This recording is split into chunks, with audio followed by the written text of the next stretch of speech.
What's going on, everybody? This is Justin Smith of Palmetto Coast Exotics, and this is the ChondroCast, the podcast about green tree pythons and the people that keep them. Enjoy the show.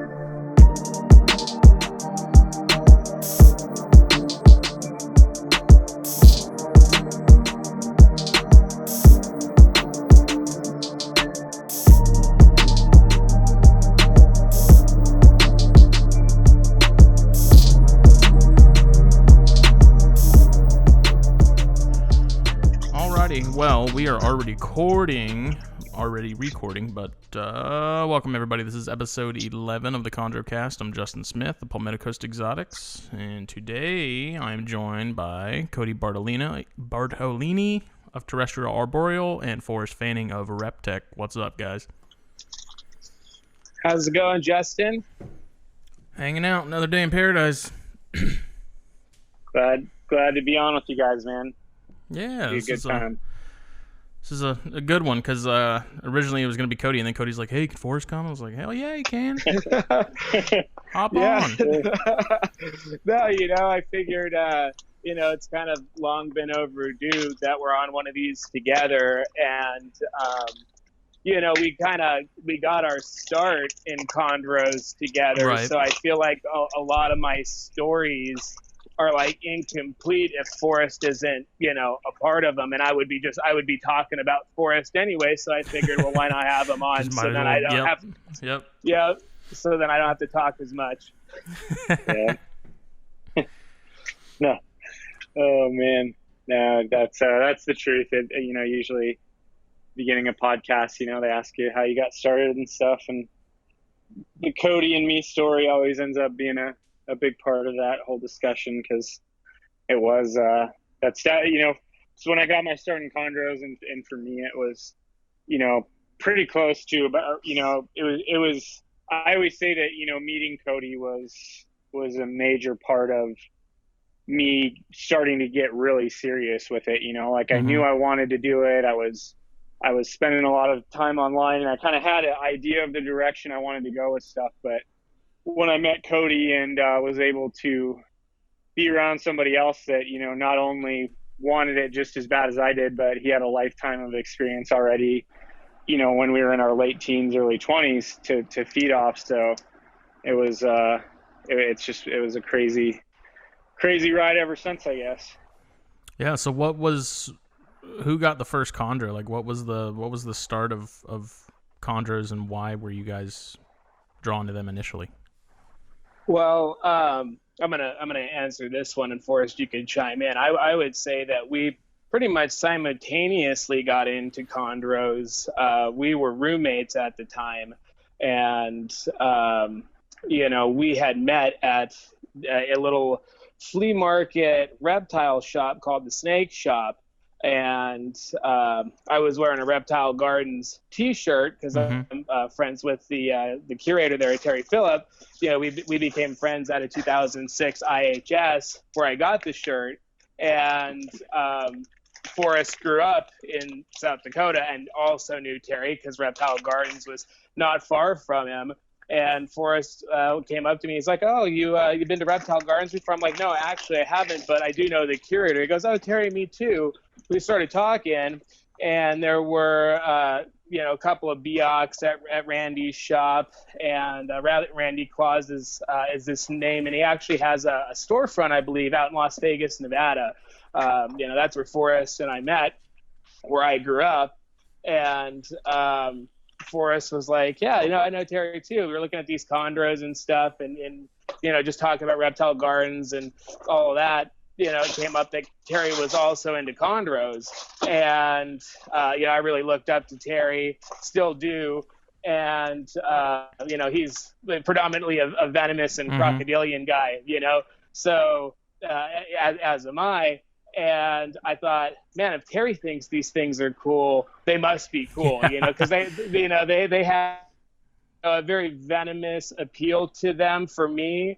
being non-venomous. So, we started talking about chondros and stuff, and that's when we met. And eventually, we were all roommates and working at the same jobs and stuff, and filing away all of our cash to buy more reptiles and more chondros. And the first chondros that we actually got were some Beox, a rue green tree python from Michael Cole.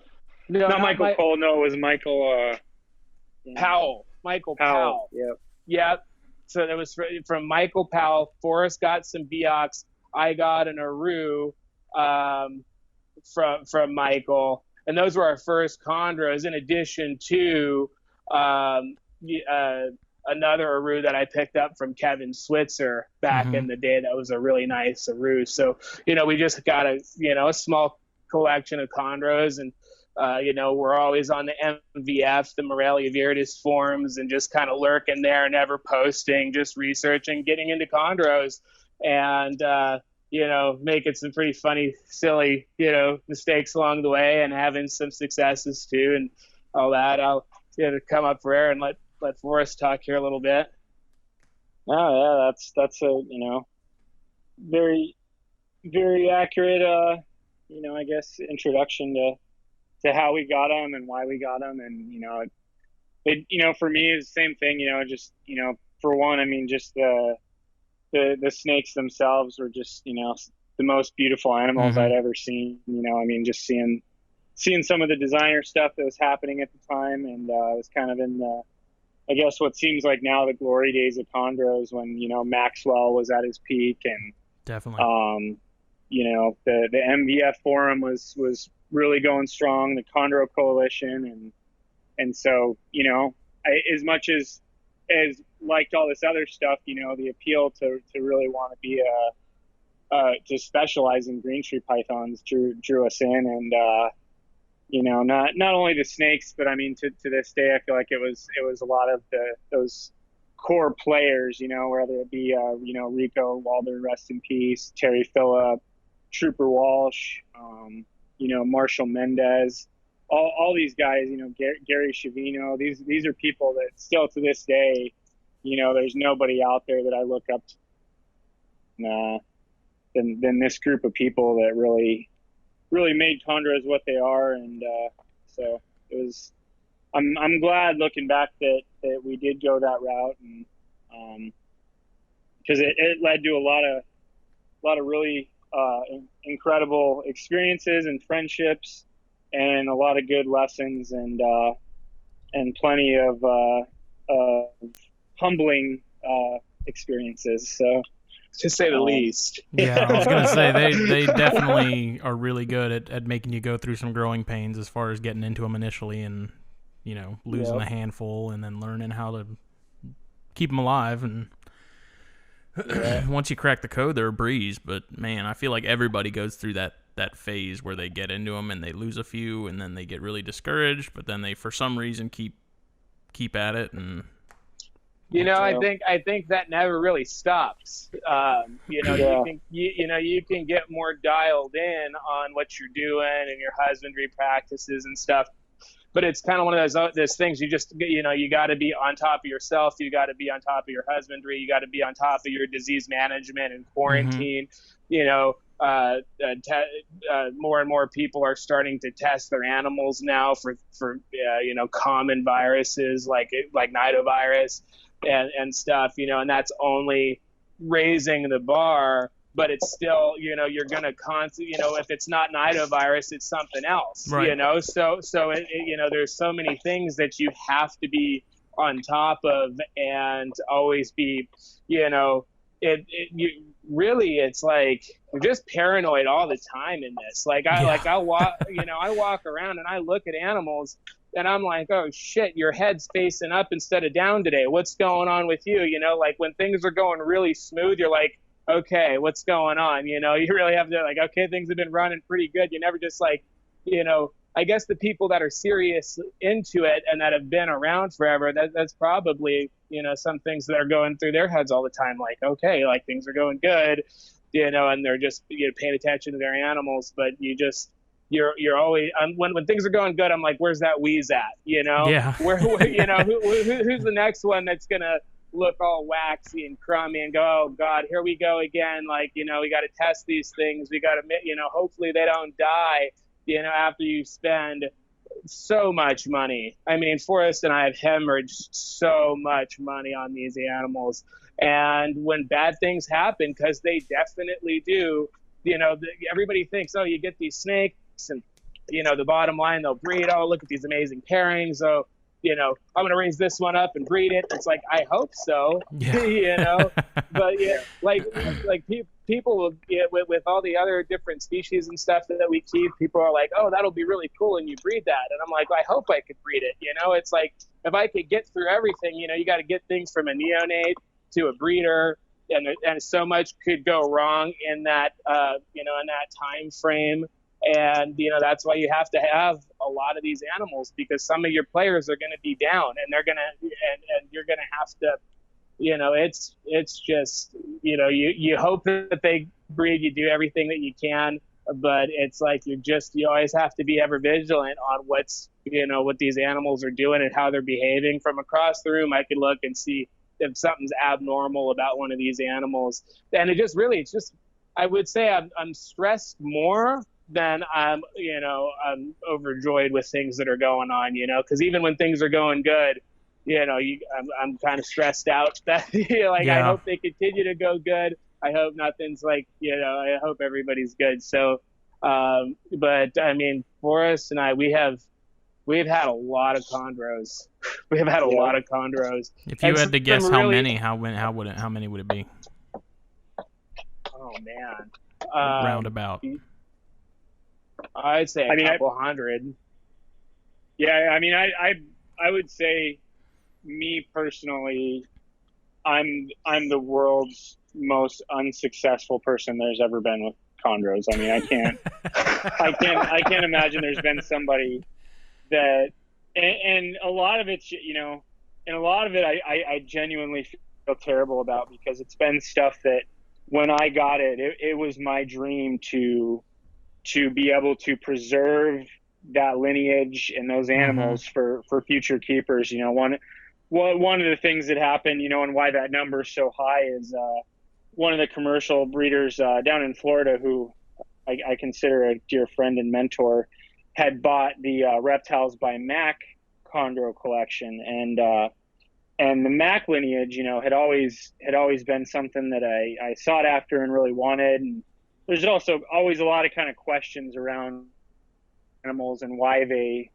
threw all these, insane phenotypes that were pretty variable, yet just kind of named the Mac line. I think what happened was from what I've gathered from John Mack and stuff, is he just, in the early stages of designer chondro breeding, there was Trooper and Eugene and a few other random things, like the lemon trees had popped up. And I think that John had wanted to breed them, so he just went out and bought some of the, bought a bunch of different designer lineages, but being more of I don't know if I'd call him old school, but not being a core chondro guy, just kind of mixed them together and produced some insane stuff. So I go down to purchase this, it was over 100 green street pythons. And when I get down there, some of them had mites, and one of them had a respiratory infection. And the price was pretty good. It was $15,000 cash for this group of animals. And honestly, a few of the, I probably could have sold at the time 2 of the animals to recoup that money. And I get there and I go, there's mites on this one, you know that? And and he goes, oh yeah, I guess there are. And I go, this other one has an RI. I'm like, you got to take some off the price. And he goes, price is firm. And I'm like, bitch. And I'm sitting there looking at like blue chondros, like I mean just tons of the most insane phenotypes, like really, really weird stuff. Like if I ever got the chance to go tour, like, Cameron's place over in Indonesia or something, it's these kind of weird phenotypes that I would be expecting to see, you know, not your typical designer stuff, but just kind of some off the wall, different blue, you know, there were some really neat snakes. And I was so dumb. I was just like, all right, I'll do it, you know, and I literally, you know, load up these 100 green tree pythons and take them home. And it probably took, I kept them away from my main group the whole time. But over the course of about 2 years, I watched all of those go down. That sucks. Yeah, it was pretty painful. But for me, and at the scale of ridiculousness I've been since I've started in this, I mean, that was 100 green trees that I lost that much money with, and I've lost that much in 2 green trees before. So it was more just the animals and wanting to preserve that lineage that I think hurt the most, you know. Now, have y'all ever met Trooper? Absolutely. Yep. Yeah. Huh. I just wished him a happy birthday, actually. Oh yeah, Yeah. he just I think I saw that on MVF or something when that happened. I think the first time, at least, unless Cody met him before me, I think the first time was at our first Daytona show we went to. When they were at they were in the room they were in before the room it's in now, where there was an upstairs and everything, and I remember us going up and talking to Trooper and a couple guys from the coalition and just being starstruck. I mean, Trooper to me, you know, like listening to Trooper's interview on GTP Keeper Radio, is it? Mm-hmm. They did Trooper. I mean, that's an interview. If I'm having a bad time, or you know, that interview just like that's one of the best interviews I've ever heard. You know, I think that guy's love for the animals, his career, and then the people that just his I think his whole philosophy and how he, like, you know, the way he mentored Tim Morris and how hard he made Tim work to I love that story. That's it's such a good story. I tell that story to any young person that I work with. You know, I explained to him that story of how that went for Tim, and just that moment of after Tim had spent all that time mentoring under Trooper, begging him for snakes, and Tim drives all the way down to Florida and sees these snakes that he wanted on the table, and Trooper saying to him, "Well, I didn't think you were serious," you know. And it's like, I just think that's the most beautiful story of mentorship and just says so much about both those two dudes, you know, that I really admire. But yeah, I love hearing Trooper talk, and I remember us getting to meet Trooper, and then I remember us running up to Cameron, and you know, like it seems like every time we would meet somebody really important or something, we'd make a complete ass out of ourselves. And we had just ran up and talked to Chad Brown and Robin, I remember, from Pro Exotics, and got a picture with them. And then we got to talk to Cameron, and I was like, Cameron, I was like, you know, we were asking about stuff he might have available, and I was like, do you think you'll have any red aroos? And we're just like,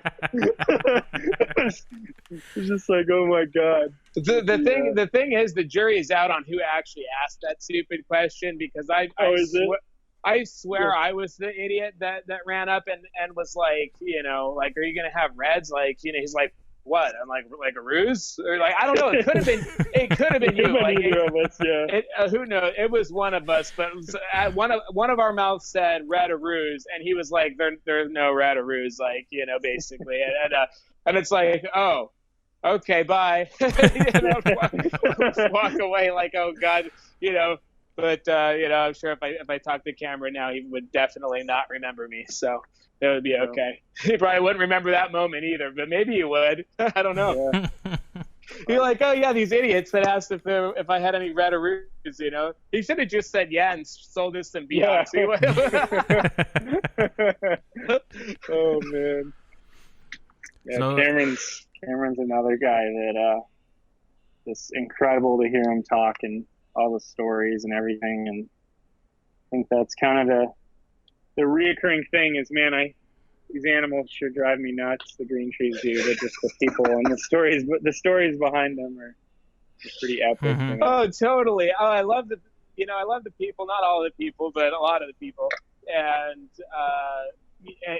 yeah, it's, the good days definitely do outweigh the bad days, but the bad days, can be pretty bad or catastrophic, and make you, like Forrest and I should have quit green tree pythons like 5 years ago, but Eugene Bissett says, never quit, that's his thing. And he's totally right. If you're quit if you're not into it. If you're not into it and you're done, get out of it, but if you're into it and that's what you want to do, in whatever capacity it is, just don't quit, and any leadership thing will tell you that too. It's like, the most successful people, all these entrepreneurs, it's like they're no tougher than anybody else, but, they take the blows just like anybody else. The difference is they just get back up and they keep going, until finally they've made it, in whatever capacity that is. So, if you're serious about them, like, you're going to make mistakes. You're not going to make mistakes and animals are still going to die,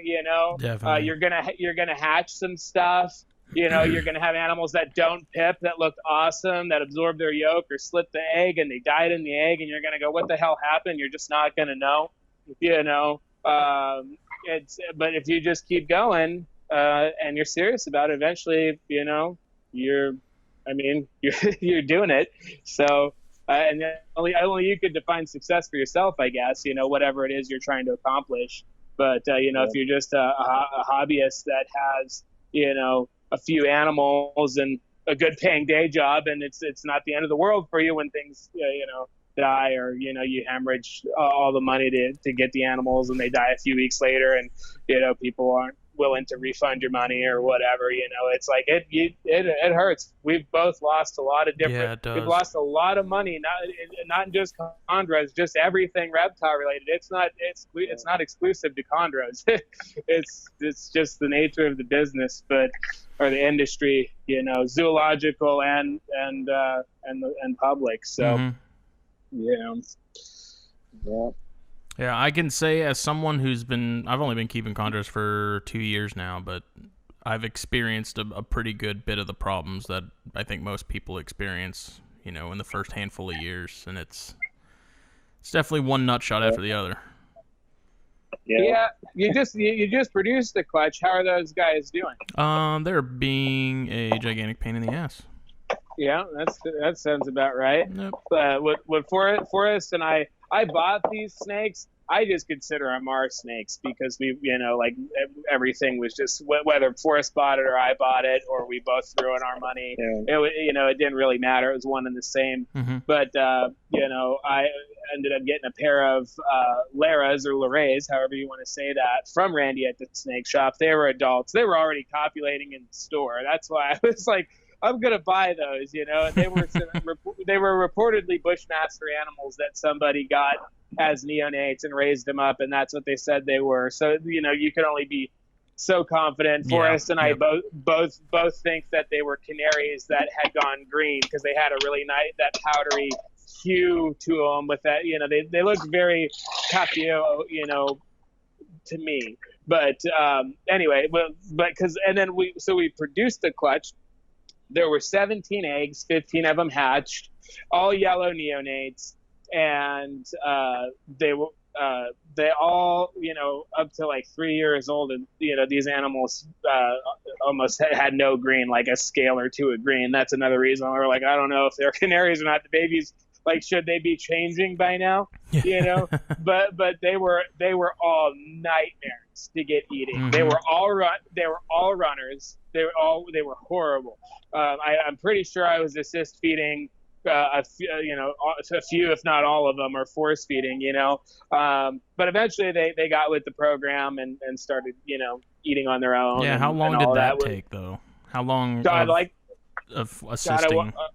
I want to say it was like 6 months to a year for these guys. Damn. Of tease feeding. They were bad. They were tough. And I had done this the tease feeding thing with little tree vipers and stuff, and they could be equally bad in a different way. But so I was not new to tease feeding, and I was very aggressive with the tease feeding. Like people are very like delicate with their tease feeding, and they're just a little tap and stuff. Sometimes you just gotta bat them or bitch slap them with the pinky a little bit. Really beat the shit out of them with it.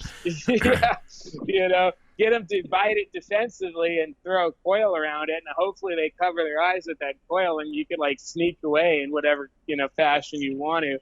And but it was that clutch got me so good with chondros and baby chondros and tree vipers. Like I had some experience previous, but not like that. They were tough, and I think them being so tough really helped me out in the long run with tease feeding stuff. Because same with the vipers, like you think baby chondros are small. What do you see? Something like the little baby bilineata, the two-line Forrest pit vipers.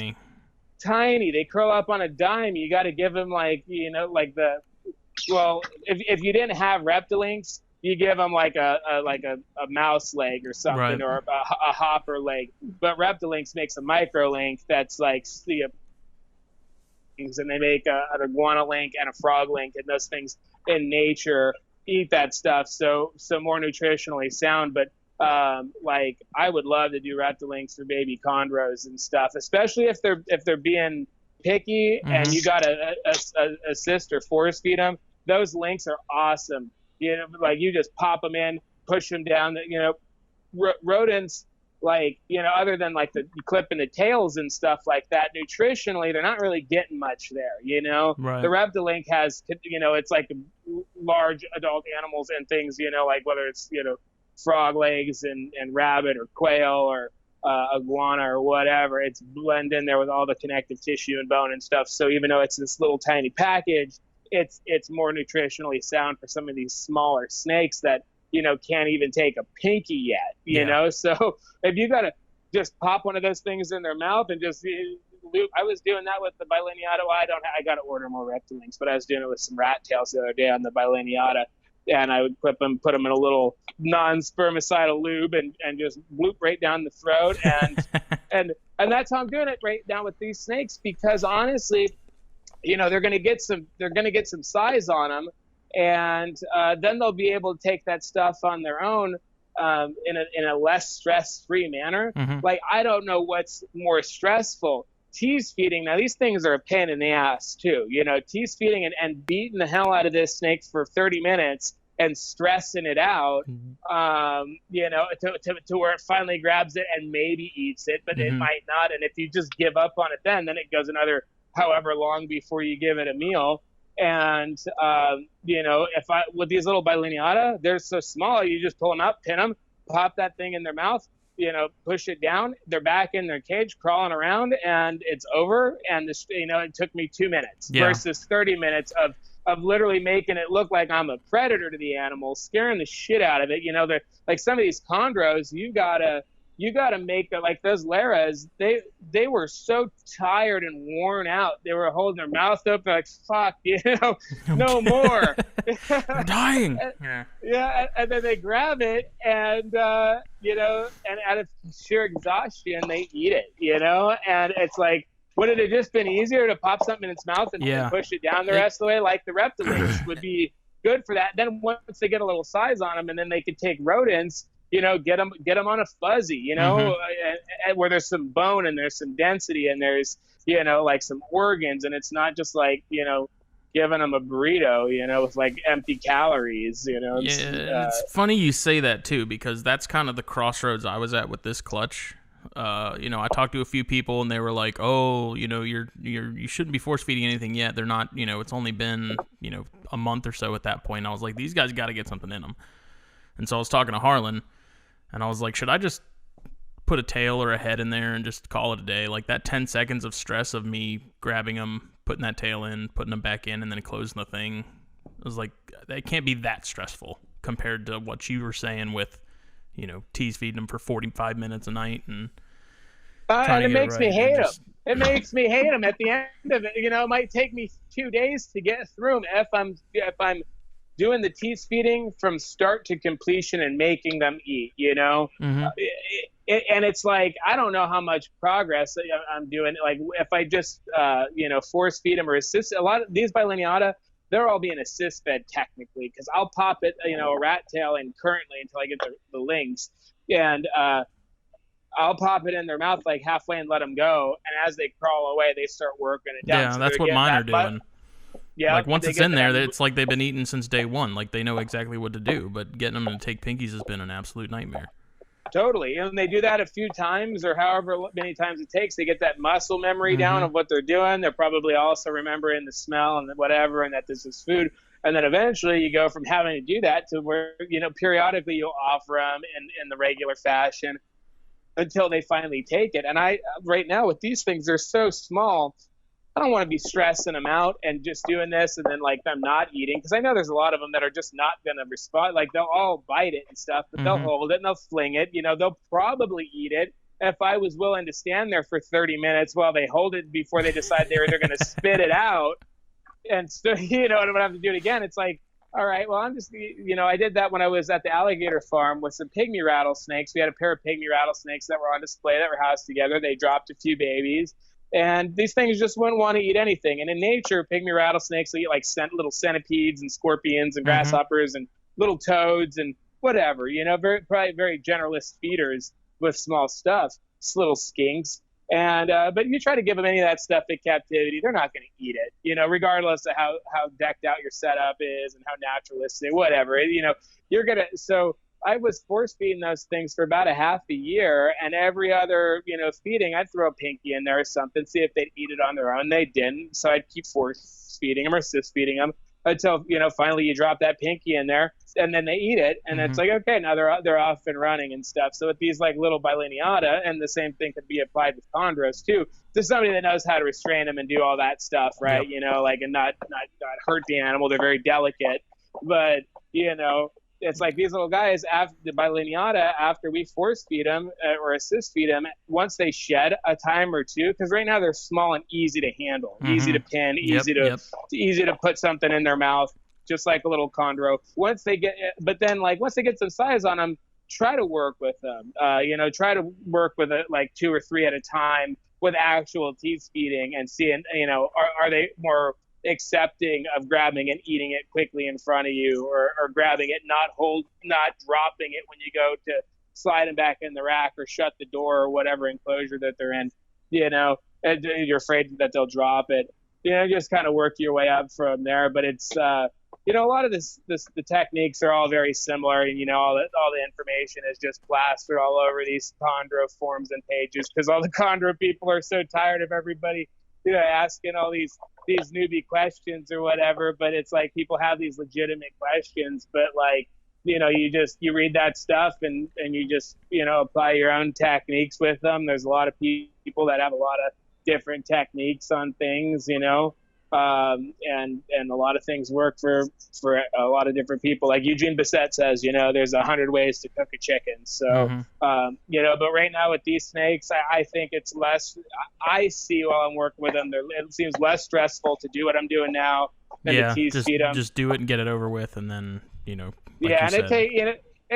take me 45 minutes to do 11 of these. We had 16, but we just sent off 5 to a friend, and it takes me not very long to go through these things, and we have approximately 300 snakes in the collection, so it's like I can't really afford to spend 2 days tease feeding these things, because that's 2 days everything else isn't getting seen and worked with. So some of these people that have large collections, it might be less time and less stress for the animal until they have enough size and energy to bite it and sight feed and take the stuff. Well, that's exactly what I had to do with the Cyania from Jordan Russell, because they were eating fine with him, and then he sent them to me, and they immediately wanted nothing to do with pinkies, and he's like, oh, just force tails down them, and then they'll start taking off at some point on their own. I did that for probably 3 months before they finally started eating willingly.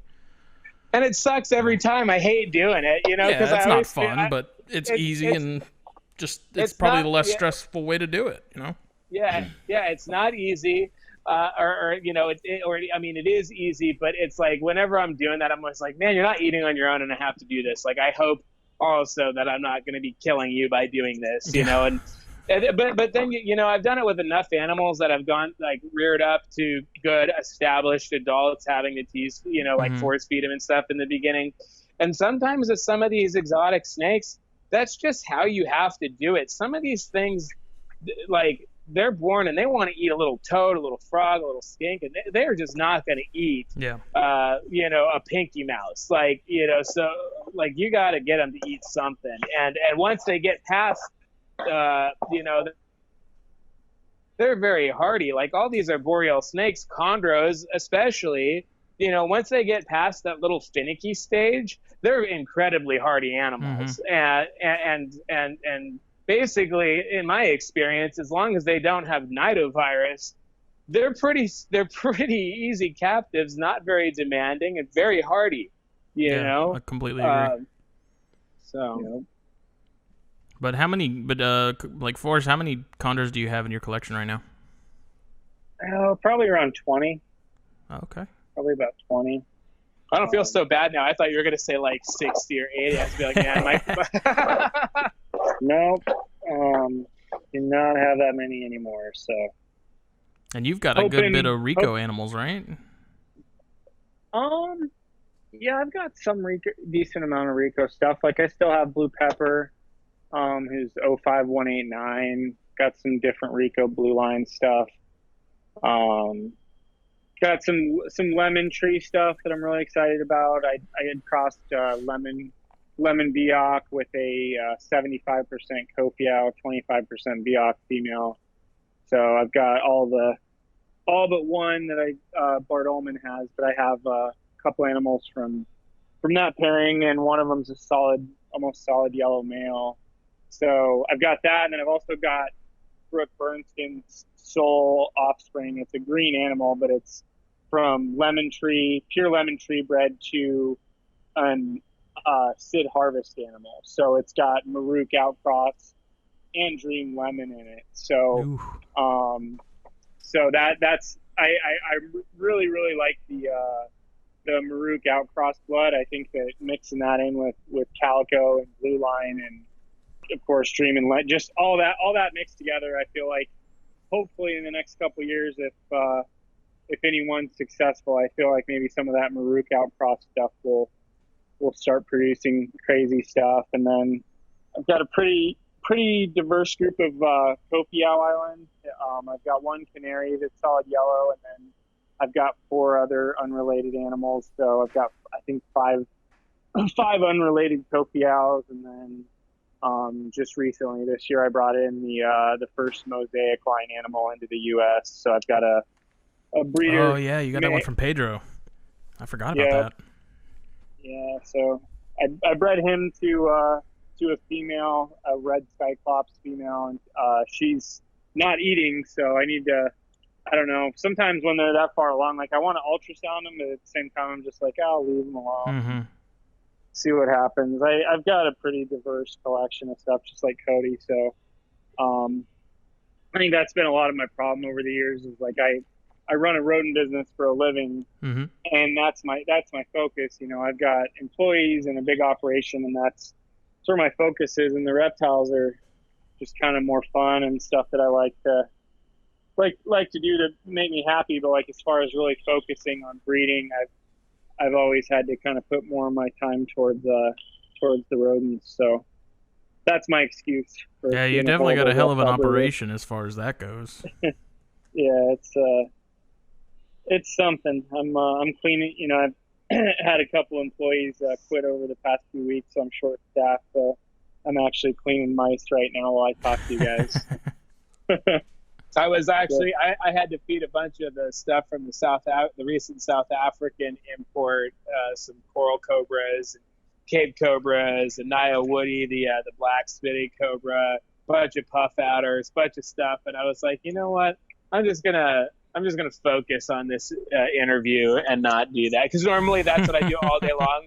Like I'll be on the phone, just talking to friends and stuff, and doing business or whatever. But I got my my earphones on, so I'm talking and I'm working, because that's basically what I'm doing from when I'm awake to when I'm asleep, So it's like, and I also, a part of what we do, we have to obviously talk to people and generate, business. So it's like you just kind of have to do everything at once, and it's it's daunting.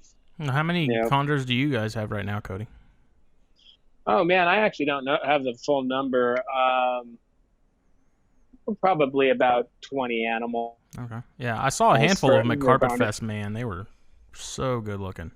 Man, I tell you what, those ones are nice, but like just right before Carpet Fest, we sold like the nicest ones, which I shouldn't have done. I should have posted the other ones first, because some amazing animals.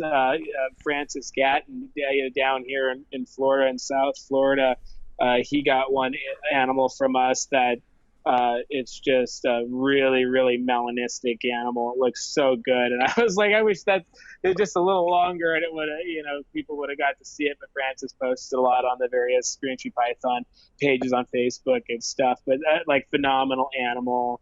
And we had another one that sold that was definitely going the direction of a true blue, like very, the most recent pairing that we did with Condors. These babies are yearlings now, and it was like a blue line outcross pairing. The pairing was a Tim Morris blue male. That's what we called him, because of the legendary Tim Morris blue female. Mm-hmm. And Tim Morris has since become a really, really close friend of ours, which I still feel is so weird and humbling, going back and looking up to like Trooper and Tim Morris, and knowing the stories of those guys, and then having Tim Morris as an actual friend is pretty cool. But this animal was, I guess essentially on loan, like a permanent loan to us. And it was the male that bred with Shaggy, which was a Greg Maxwell produced animal from Carpetman Queen, and a lot of good blood, Trooper blood mixed in that. And when we were coming up with a name with the male, I was like, let's just keep it simple. It's Tim Morris's male, and it's blue. It's a true blue. We'll just call it the Tim Morris blue male, to go along with the Tim Morris blue female. And that pairing resulted in some pretty spectacular, really spectacular animals. There's another one that we called November. It was like, November, it was Thanksgiving, decided to take the thing outside to take some pictures on one of the turkey oaks, and everything. And then, of course, immediately every time we sold one of those snakes, I wasn't even trying to sell the snake, and you just post it up online, and people are like, oh my God, you get, private messages like, is this animal for sale? And, these animals went for, a pretty astronomical amount of money, so it was like, well, we don't want to get rid of it. We want it. The money was good. And you also got to get that cool stuff into people's hands. It's like, as much as you want to hoard all of that stuff, because it's so cool, like, it's really cool for me to see these guys posting snakes that we produced, and they're happy with them, and people are, just oohing and on over them. And I think that's really cool. Yeah, like Bill Stiegel says, that's the best form of advertising. Oh, totally. Oh, you don't want it to come from yourself, like, check me out. Look at how awesome I am. Check out my stuff. It's like, I don't like that approach at all. It's like, I always say I like to under promise and over deliver. It's like, I'll just take regular phone pictures. I don't do anything with the editing. I don't even know how to do any of that stuff. It's like, here's this phone pic, and they're like, oh, that looks amazing. And then they get it, and they're like, holy cow, this thing is so much better in person. And that's what I want. I don't want them to get some super done up picture and then get the animal and go, oh, this doesn't look anything like that, So, but yeah, for Carpet Fest, there were a couple real gems that were missing out of there, because the second that I posted them, people threw good money at us to do it. And also we wanted to get those snakes into people's hands. And, it's like Greg Maxwell stuff is still floating around. Some of those animals that are still older animals from animals that were produced by Greg Maxwell, and that's crazy to me. And that's super, super cool. So it would be, because I might have them and I might kill them. I mean, like honesty, I'm fairly good at what I do here, and I try not to let that happen, but inevitably it does. But maybe it wouldn't in somebody else, and they might kill it too. But if they, because you got a lot of stuff going on. It's like the whole point of breeding them is also to, not hoard every baby, get some of those out there. And if somebody has one of ours that's just like a spectacular example of whatever phenotype you're looking for, then they pair it with some other ridiculous animal. It would, for me to see that, I hope that happens. I hope these animals raise up and produce offspring. I'll buy them back, and add back into that with some different blood and stuff, and that's super cool. But yeah, we still have some animals available, and they're attractive animals. It just depends on what you're looking for. But of course, all the super high black stuff and blue stuff was moving quick. And there was like the one that Francis got. That's not there's no calico anything in that. That animal looks very calico. It's a very dark animal. But that blue line stuff just throws that. If you pair it up with red neonate whatever, and there's blue line in there, then a good shot you're going to see some black in those animals. The amount of black will vary, and will it hold? You don't know. But I think when an animal that like a year and a half, 2 years old has still a ridiculous amount of black on it, you're probably going to get some. It's going to level out to where at least you're going to have enough black on them to really enjoy it, and it sticks around and stuff. But then you have all the blue hues and everything else in there. But that was a really cool pairing. And all those animals were a part of that nidovirus study we were doing with CSU. We were documenting them for over a year, testing approximately every 3 to 4 months. And all of them were, away from the nidovirus positive group, and still test negative, the ones that are here. And so we learned a little bit from that. And we in fact what we call the infectious disease building, we have a group of chondros in there of mostly dream lemon blue line stuff with some Biak influence mixed in there. Morpheus, who's a well-known dreamline animal. I've got a few of his offspring in there. I don't say kids. Everybody, all the chondro people, they all say, "Oh, shit!" Oh, here we go, right? These chondro kids, and I just never really liked the way that rang. It just kind of seemed a little weird to me. So I just like to refer to them as kids. We don't say kids. We say offspring or juveniles. I call them neos. That's just it's the slang for neonate, but yeah, calling them kids, I never really got into it, but some of those guys like to say that, but we won't judge them too much. No, I don't care if they say it. We just don't say it. But yep. So some of Morpheus's offspring are in there, and they're from him to a Biak that was a red neonate named Jingle Bells, and those animals turned into just spectacular animals. We haven't sexed them yet. They're 2014s. I haven't really been focused on slamming food to them or getting them big and trying to breed them. But they're getting to the point where if I give them a few more meals, they'll get up to breeder size, and we'll pair them back together or back to Morpheus if he's still alive. He's 11, 12 years old, probably 12 years old now. Damn. He was a 2007 animal is when he was produced. So what is that here? What are we? 2019. That's 12. Yeah.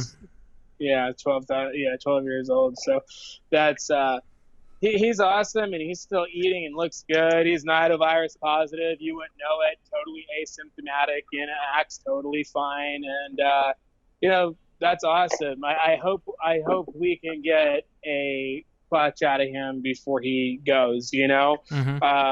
I mean, he could live to be 20 years old. I don't know, but he's starting to get up there in chondro years. Mr. Blue lived to 20, 21. Yeah. The infamous Super Blue, and that was produced by Tim Morris, right? Am I right?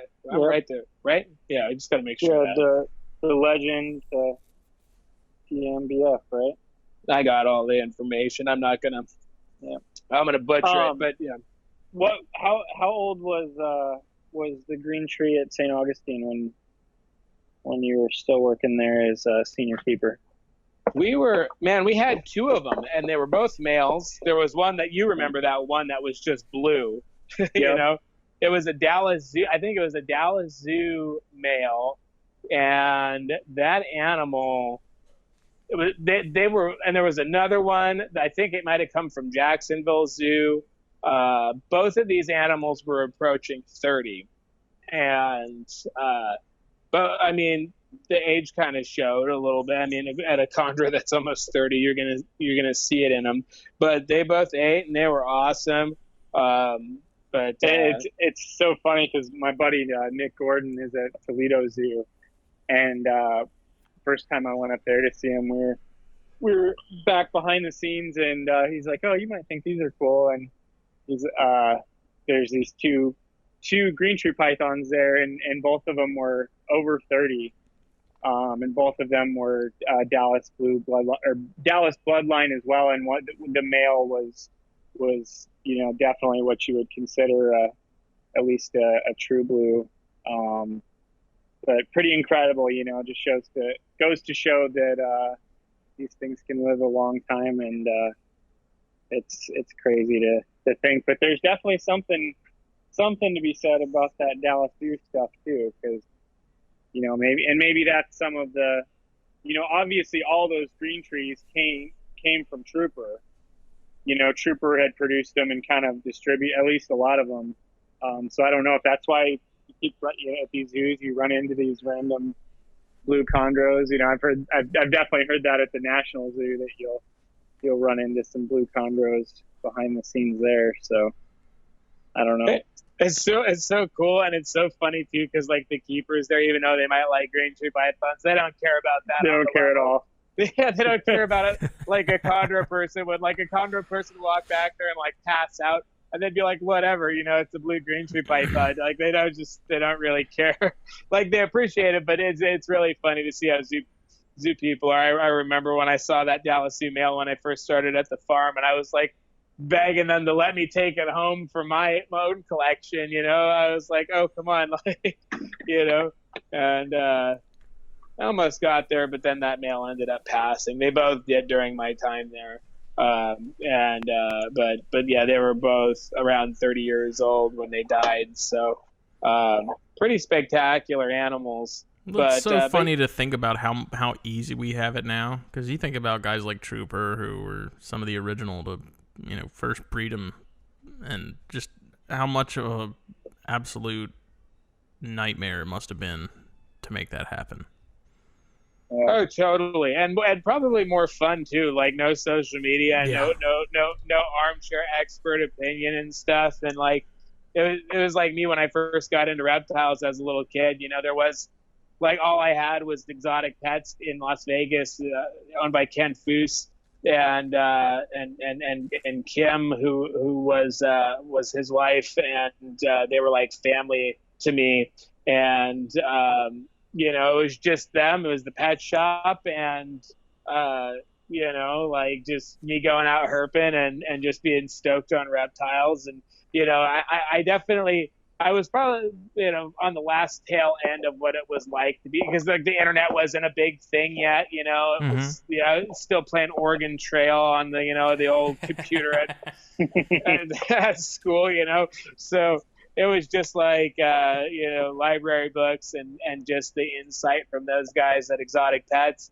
And it was fun. It was just like reptiles were so fun. And I just like every time I start getting, frustrated with what's going on, on social media or whatever, and reptiles start getting to me. I just always try to go back to like why I fell in love with the stuff in the first place, and it was just so I could definitely a trooper going past that before that. Doing all the stuff with the Komodo dragons and all that stuff for the first time when nobody's really doing that stuff yet, so it's like, and you didn't have any buttholes like telling him he was wrong or whatever. I mean, like you want you want feedback, but like constructive feedback. Like I feel like people post like questions and stuff, and all the people that think they're so awesome and know everything. They just want to jump down somebody's throat and press on them what they think they know and all that stuff. And it's just frustrating. So it must have been cool to kind of like be a part of that. Not have any of that, yeah. Yeah. And so like, yeah, that's very cool. It has gotten out of hand though. Like it's gotten ridiculous. It's really sucking the fun out of a lot of it. And that's why I'm in very few groups. I don't need it. There's a lot of stuff in there I don't really care about. I don't have any need to read. I don't need drama and reading people argue. It's just whatever. It's just me and my snakes. Yeah. No, like I definitely like, like social media is good for a few things, right? Like this podcast and everything. It's good. It's good for that. It's good. Been able to become friends with folks from all over the world and be the literal friends and just like pop on Facebook, get on Messenger, start talking to people and have phone calls. Like Peter Birch in Australia is a friend. Like sometimes he'll randomly call me on Messenger from Australia, and it's like, that's pretty cool. Like, so to your like pre-existing friends and stuff, super cool, easy to get in contact with people. Definitely good for relationship building and seeing who else around the world that you might want to know that might want to know you too. That's good for that. Just and then like getting on those forums, patrolling, you can see all the drama and stuff. And then just because I'm always watching a lot from behind the scenes and just going that's probably not the person I want to really be associated with or doing business with or doing anything with and sometimes I'll get involved in some rants and stuff. I've been known to kind of get, sometimes I just see something where like, I got to say something, Pia's always like, just put your phone down, and it's usually not in like reptile groups. Like I'll see somebody that like, that idiot, I don't know if he was in Georgia or Alabama, the video of those two big, beautiful Eastern Diamondbacks combating, male combat. And I was like, oh, that's so. At first, I'm like, this is an awesome video. Like, this is great footage. And then you see, like, the bullets, like, missing the snakes and hitting the dirt. And you're like, what the hell's going on? And then the next video is the two rattlesnsnakes dead. This Cletus shot him, and like, oh, this one's almost 6 feet. Like, blah, blah, blah, dude. Like that, I just get so mad. I got to get involved. Like, it's like I'm ready to drive down there and throw this guy into an alligator pit, and it's just, it gets frustrating. You see the social media brings the sorry state of the world up to the forefront. Just see all this stuff where humans are just destroying the planet, and I just get pissed, but like they're the good people. I like them, but I don't have any drama with anybody on Facebook, like reptile folk or anything like that. Like I see the drama, stay away out of that, but like I'll definitely get involved in like generic drama, like the world, just all these like deforestation stuff and just people being stupid stuff. But that's really what gets me about social media. But as a platform for sharing good knowledge and stuff, I was actually just reading a paper that was posted by Jason Jones at HerpAMX. He's in Mexico. He does a lot of stuff with Mexican herpetofauna. He just posted a really good article about Bothriochus raleigh, the Raleigh's I read that. That was great. Good article. Yeah, it was. Very good. Right? And so like that kind of stuff, social media is great for. I was right before I called in, I was reading that. I was like, this is gold. Everything those guys do is awesome. Like that's one of the pages I really enjoy just hopping on, periodically and seeing what new stuff they've got. And they're always providing good content. Yeah, they seem like yeah. they're doing good stuff. It's always informational content, and I really like that. Those guys are doing awesome stuff. But yeah, it's like, but with the Condors stuff, it's like, it's just, to me, it's so redundant. Like, a bunch of new guys are coming in, and they're just, it's just the rehashing of all this stuff that you've seen on the actual MVF Morelia UQ forums, that all these guys did, talked about 15 years ago or whatever, and everybody's just like, you just see it over and over again, and you're just like, you just get desensitized to it, So like, I'll hop on there, see a post, I'm like, whatever, and they'll be like, oh, check out this snake, and then like, I'm just cynical, and its head will be like postured up. I'm like, that snake looks like it's got nidovirus and whatever, I just, I'm like, it's I'm just like an old curmudgeon now, but no, like I try to and I'm always willing to help people too. Like, I always want to talk to people, and like I really like people that are just getting into it, that have a lot of questions and enthusiasm about it and stuff, and I always really enjoy talking to those people. But as far as like other hurt people, of course you got your circles you run with and your friends and all of that stuff, and it's like for us, we periodically call each other through the day and the week. I just talk about nothing, just we talk about what's going on in the business and share knowledge and stuff. But it's just like, I always call Forrest. I'm like, yeah, I probably should be calling this guy back, because he actually is going to like buy some snakes. But I just rather talk to you right now, so, because it's just like we're easygoing and stuff. But yeah, I mean, there's pros and cons, but a lot of great people in this stuff. But yeah, so. That's the thing about it, is it's really hard to avoid cynicism, and especially with social media, you're paying attention to, and you're interacting with people that really you shouldn't be. I mean, they're really not. You're seeing somebody do something stupid, and you're putting your focus on that, and then it's giving you this like kind of negative outlook on. It seems like everybody I talk to is like, oh, this community is the worst, and so many stupid people and so much drama. And it's like, in reality, I'm sure if we were into cars or, insert random thing, it's going to exist sure in any corner of anything. Yeah, but the reality is it's like, the good ones are just some of the most incredible people out there.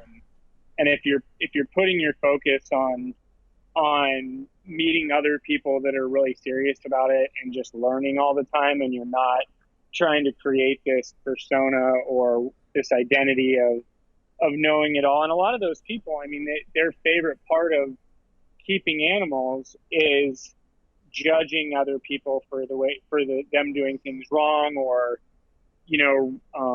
retaliating against the seller. Like, that's their position of power in it, and they really feed off that, because they don't have the drive or the love for knowledge to, be constantly learning and trying to look at it from both sides, and being understanding of maybe a seller that sold something and it didn't go well for him, or, maybe it's always just that whole outrage culture thing. And, definitely.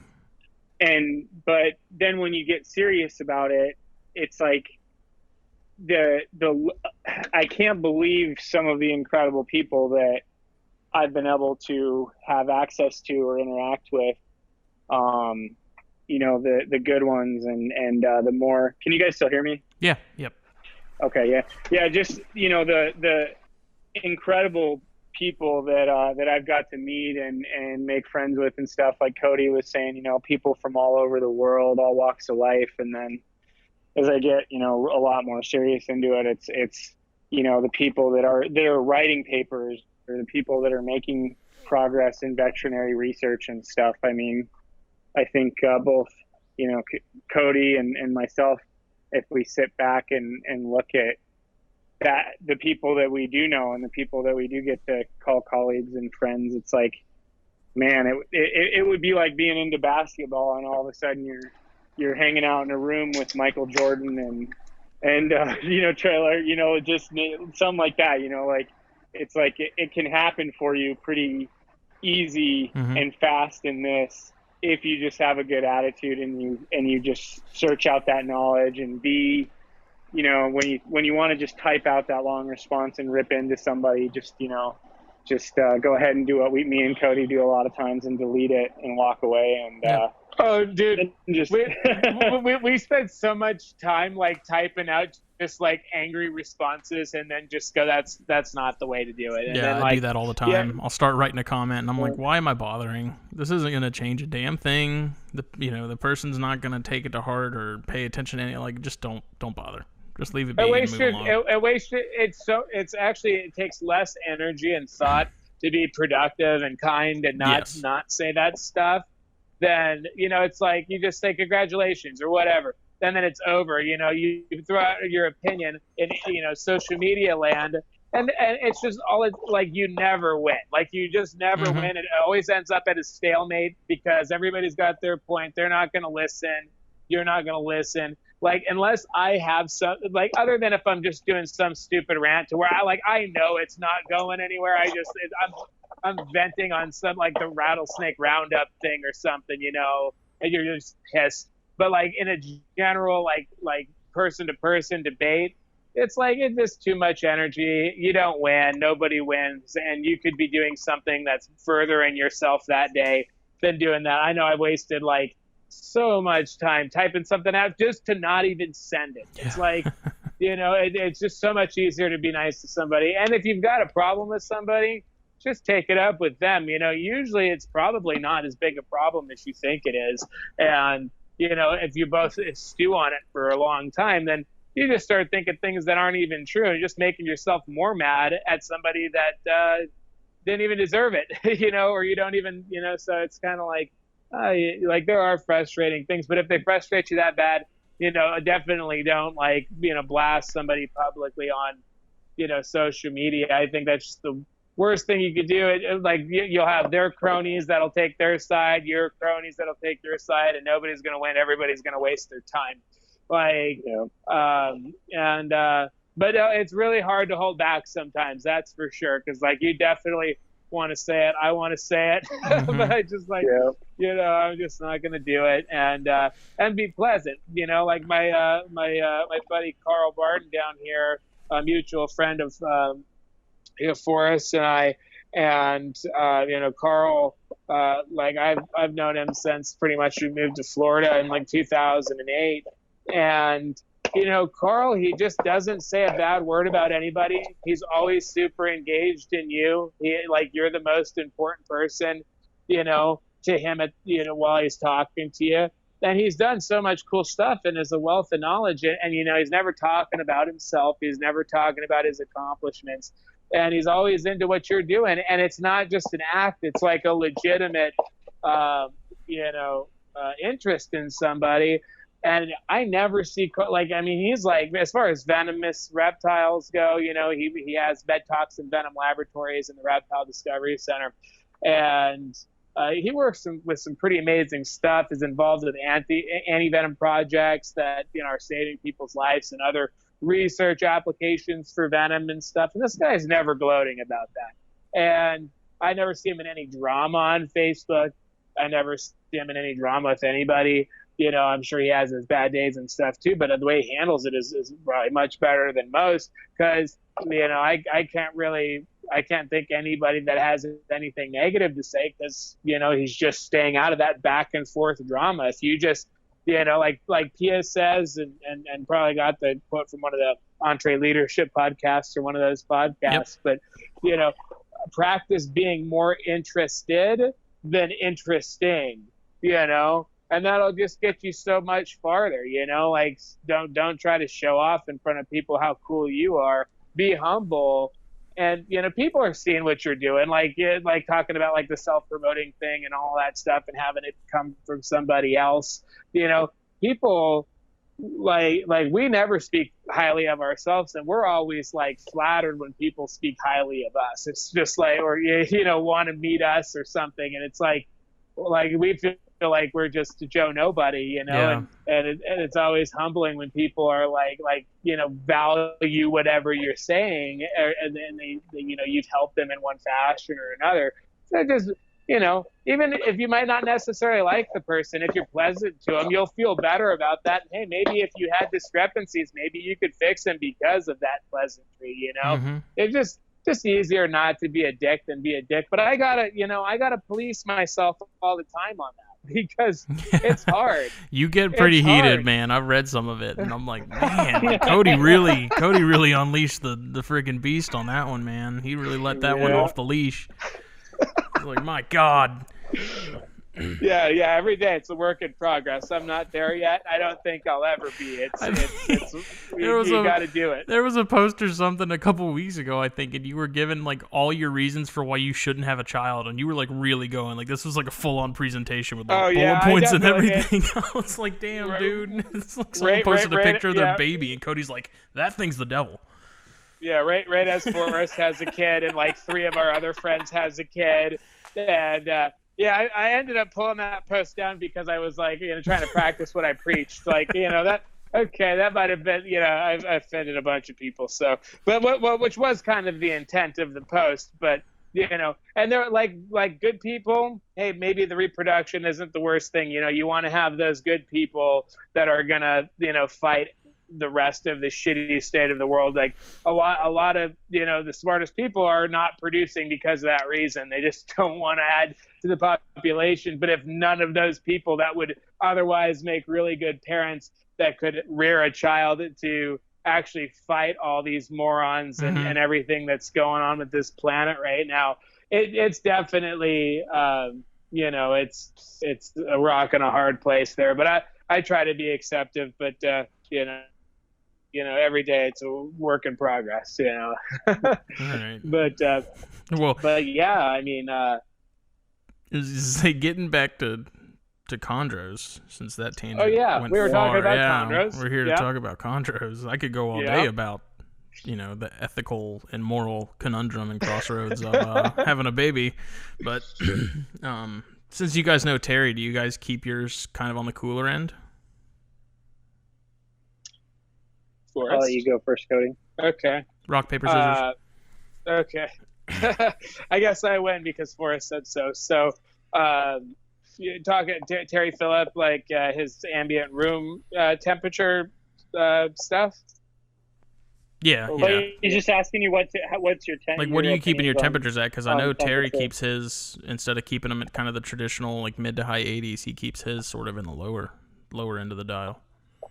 Yeah, I would say that I just don't really overthink it very much. Wide varieties of temperatures.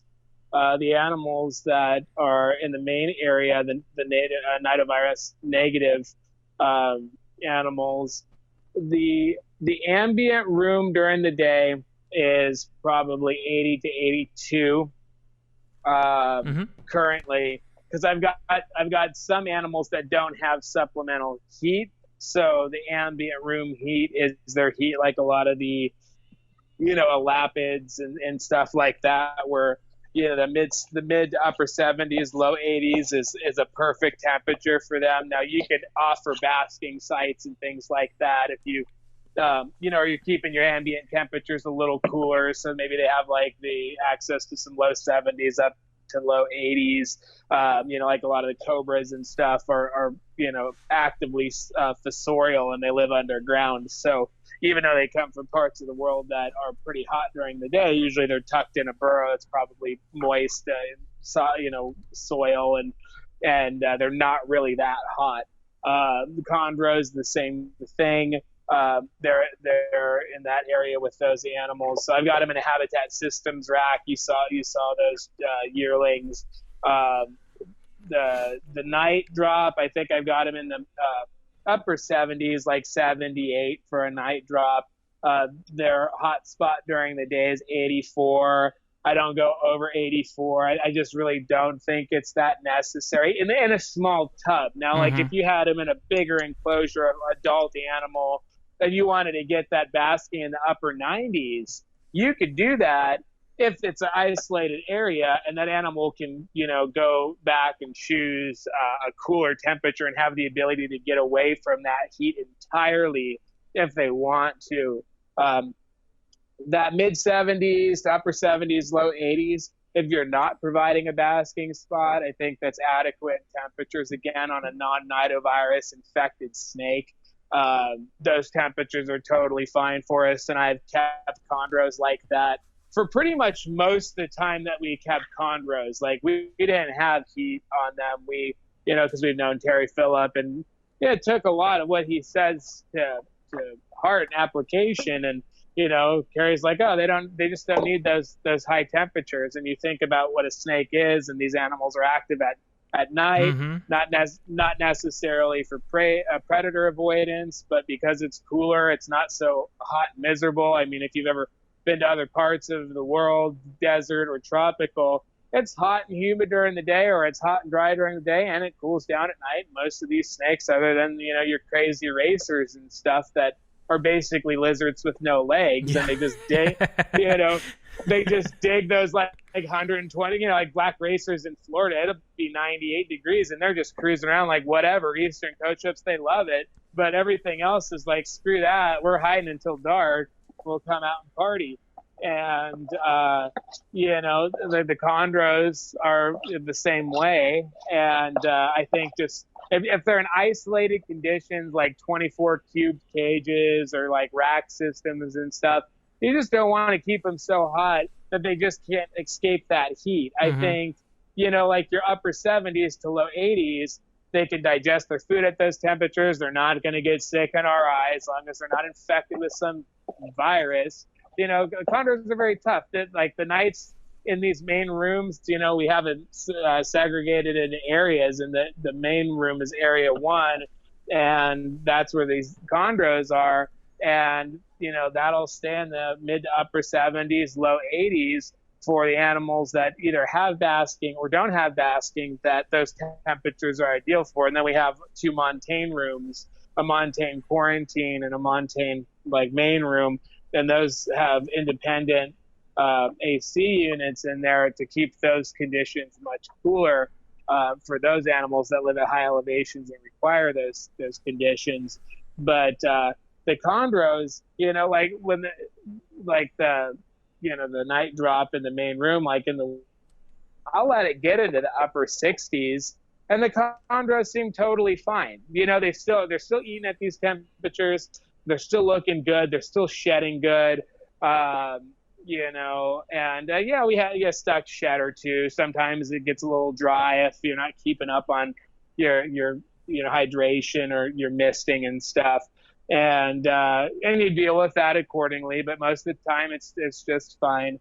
And but at the same time, if you want to deck them out, you want to put them in a nice naturalistic display of live plants and stuff, and have basking. I mean, it gets in the upper 90s where they're from. You could let it get up in the upper 90s too, but just make sure that there's enough room for them to get down into the 70s if they want to.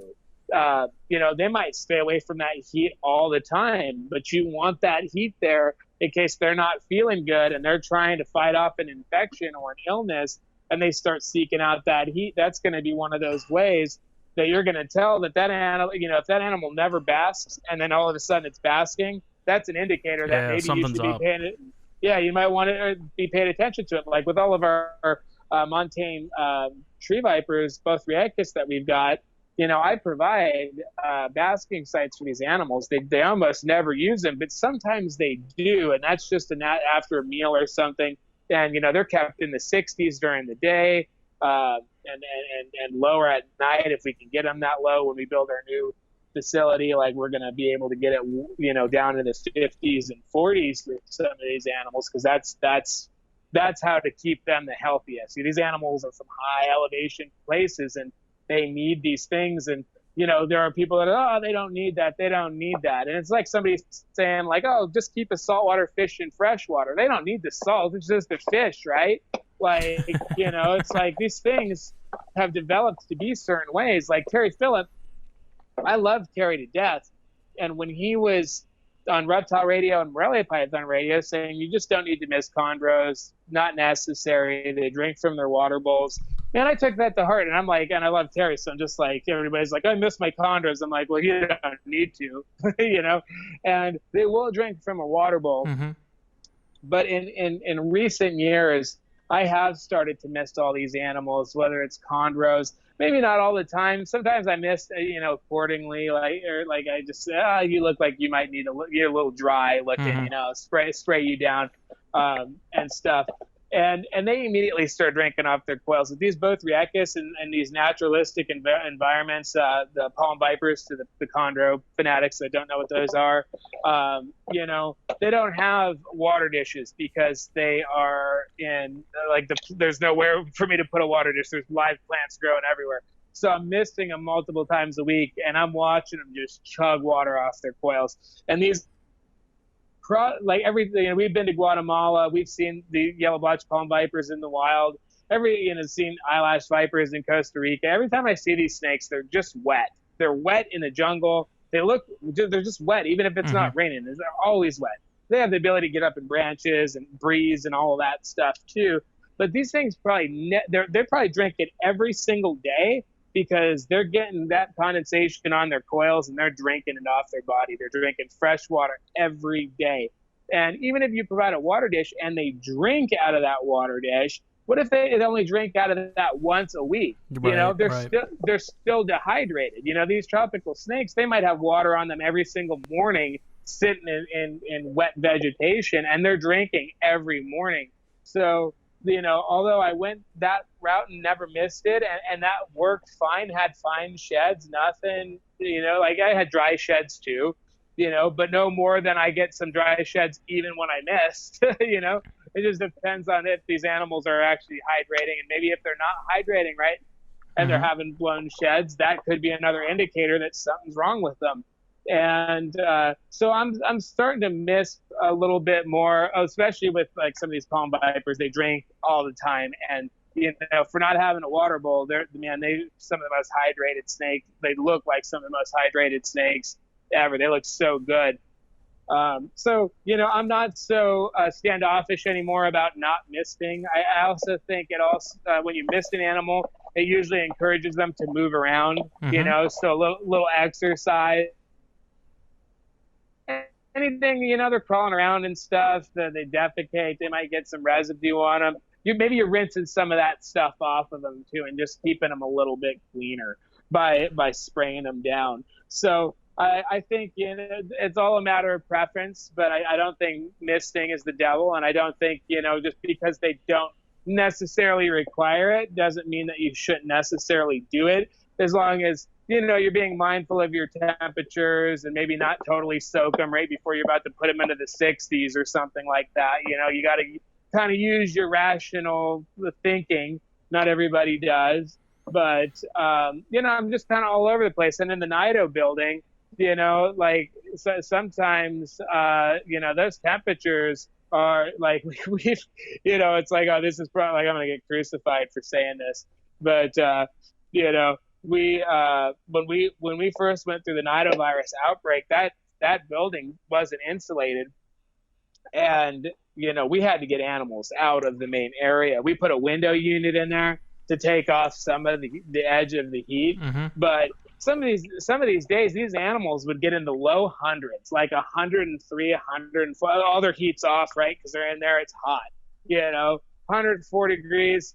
And they're still fine, like they didn't drop over dead. Sometimes, like in the wintertime, it got down into the 40s in that building, and animals were fine. Now, animals did die too, but some of these animals were very, like, they weren't going to make it regardless. These things were in bad shape. And then, and I'm sure a lot of people could understand this too. You've got this pretty high-end group of animals, and you got to get those infected ones away from your clean ones. I mean, you're looking out for the welfare of the sick ones too. But we didn't know at the time with this virus the way it was. We were losing animals left and right, and we just assumed that they were, we were doing the study and stuff, but we were just like, let's see what they can take. It's like, and animals were pulling through and getting really cold and being just fine. Animals were getting hot and being fine. Animals also died, but they were also not good.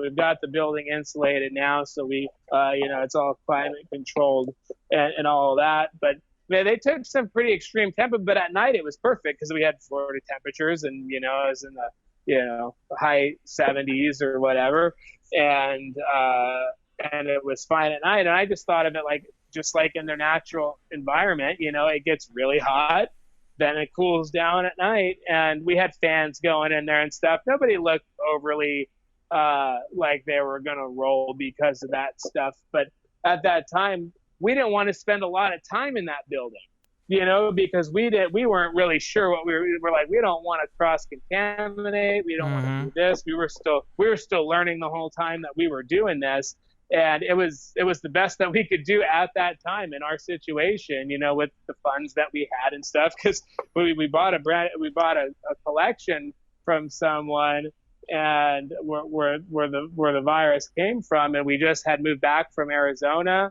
And basically just put everything into an isolated quarantine, the whole collection, when this whole thing started happening.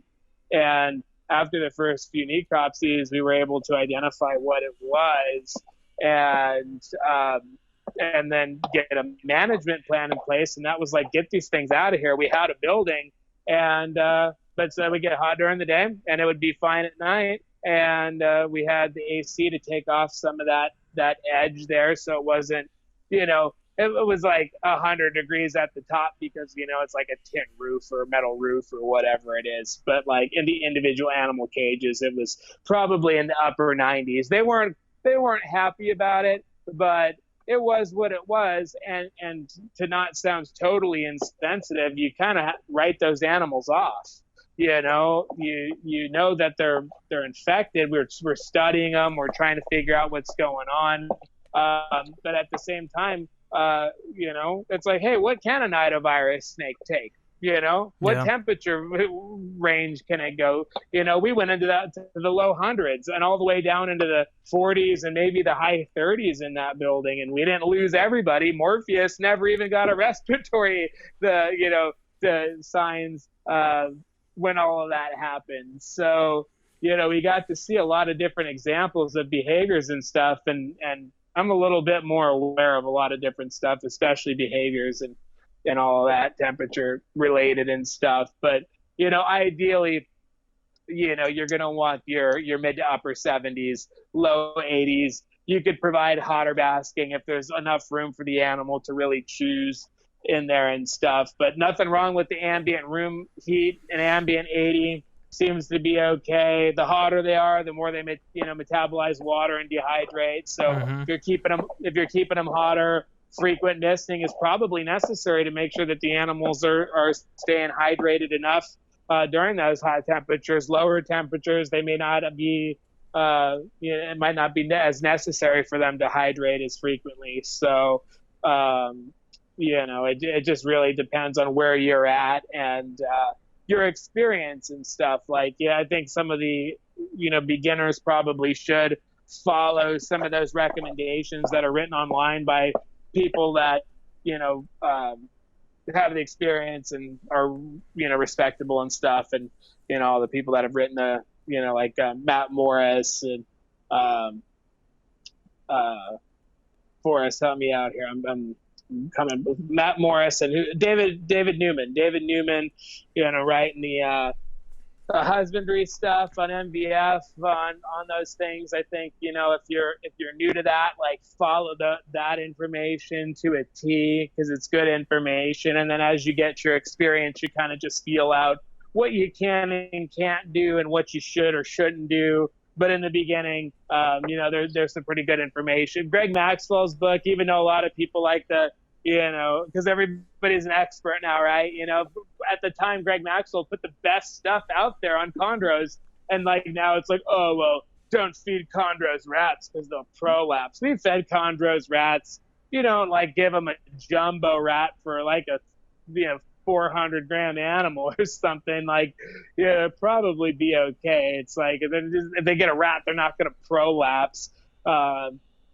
Sometimes they do, though. Shit happens, So, but like, as you get more experience, then you can kind of just dictate things the way that you think they should be done. But in the beginning, there is a lot of good information to go off of, since everybody gets so aggravated with those noob questions, and rightfully so, because some of like, if it's a noob question but they're serious, I'm happy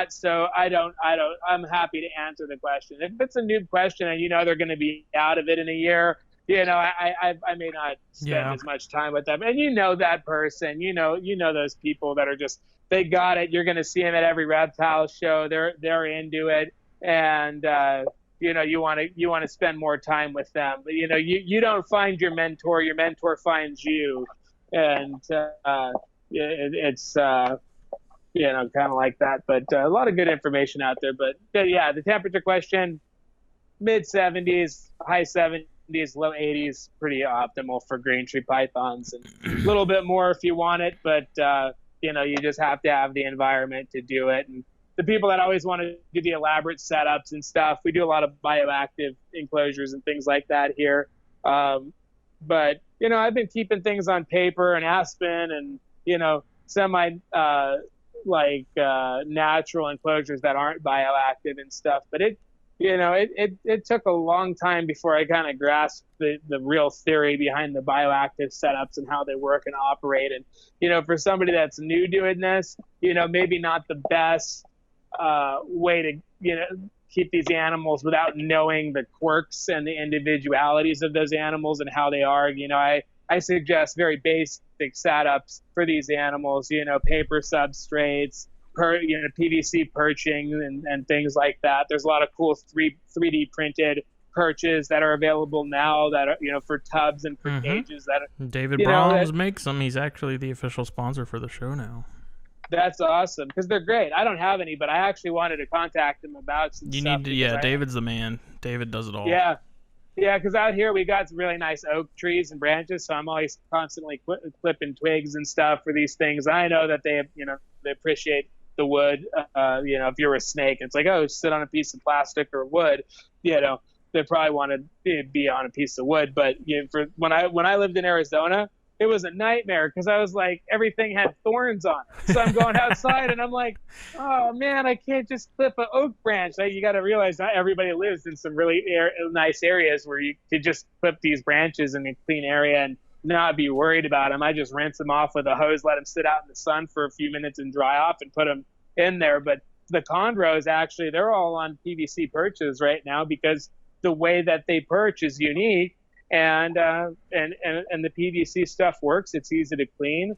But having those in a basic setup first, and having them thrive in a basic setup, and then if you want to do one of those more elaborate setups, maybe get that elaborate setup going first. Especially live plants and stuff. Keep that alive. Keep the ecosystem alive. Get that going, and then introduce the animal that's already established and thriving and eating in that basic setup. That way, if it stresses out in an elaborate setup, it goes off food, hides, tucks its head, whatever, and you go, okay, I got to go backwards. And we've done that sometimes. We don't keep any of the chondros in naturalistic setups currently. Not that we're opposed to doing that. Well, you've got some pothos in a few of them, right? You've got some plants to. Oh yeah. We'll do little clippings of pothos and stick them in the water dish for the neonates, just to give some, I don't know, fresh air. And also, once the roots grow out in the water dish, I feel like the water definitely looks a lot cleaner. We do frequent water changes, but a little bit of a purification system, biological filtration going on there, and it also gives you that little garnish of color, so it doesn't look so jail cellish with just some paper and a water dish and a perch, and but if you're gonna put them into a setup like that with real live plants that are, established and all of that stuff. You want that animal you want to know that the animal is thriving. Somebody just got home. Is that the Dotsons, Forrest? No, it's not here. No, that's me. Oh, okay. They're losing their mind. My roommate just got home from work, and they're about to break the door down. Awesome. but yeah, like if people are setting them up in those things and they stop eating, then hey, put them back in that tub or whatever it is and get them going again. And yeah, we've had to do that with palm vipers that we set up, and they're like, oh, they're not thriving in this setup. We got to pull them out. Maybe it just is going to take, or whatever.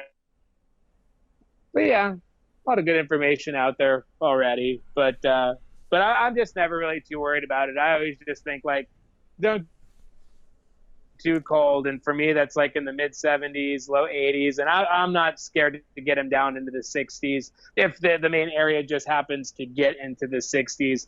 If they're healthy, like these nidovirus negative ones in here, the 60s don't seem to bother them in the wintertime. And then I also think people start cycling, and they keep everything at like these comfortable 80-degree temperatures their whole life from a neonate, and then as an adult they drop the temperatures, and then they wonder why the snake got a respiratory infection or something like that. It's like, man, put those things in rotation as a neonate, cycle them as a baby, and let them get used to that temperature, and you'll probably be more successful breeding them too, because when that mate comes, it's like, oh yeah,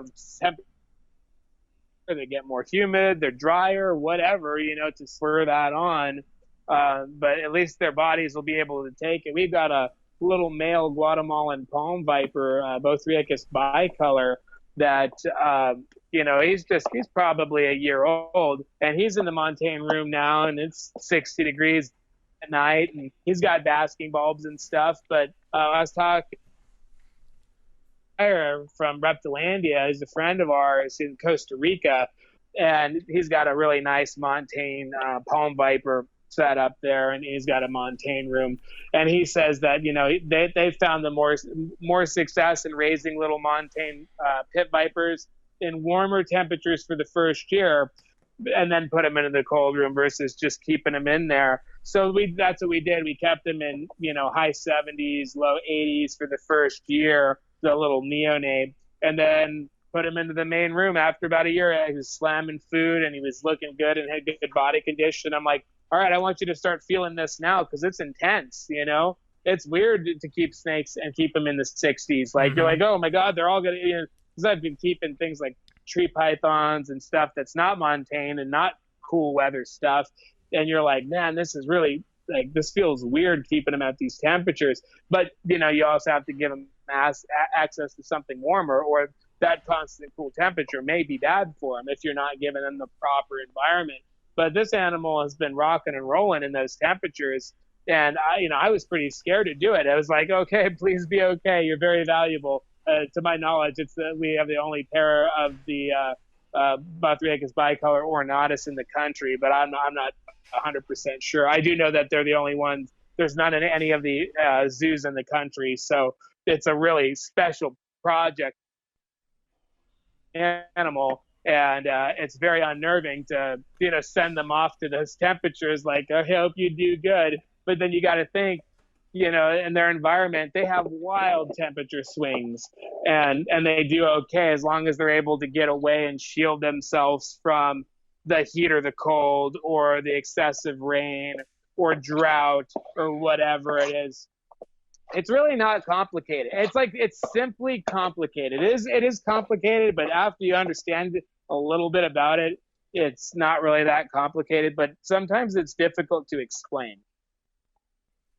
Yeah, that makes sense. Forrest, are you keeping yours pretty similar?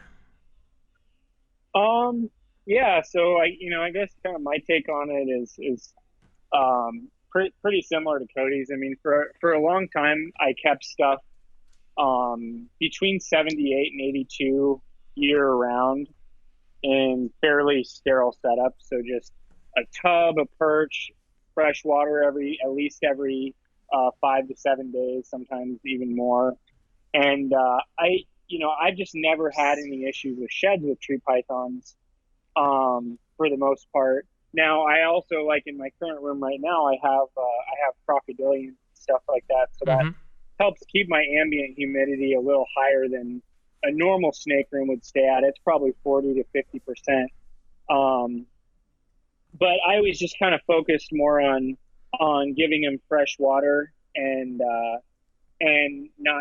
not so much on the misting and stuff. And I think a lot of Cody's points about, giving them misting and giving them options. I think that if you have a healthy animal to start with, that you're going to find that not only can these animals, not only can they handle the extremes, whether it be up or down, but they actually thrive more with that fluctuation and volatility.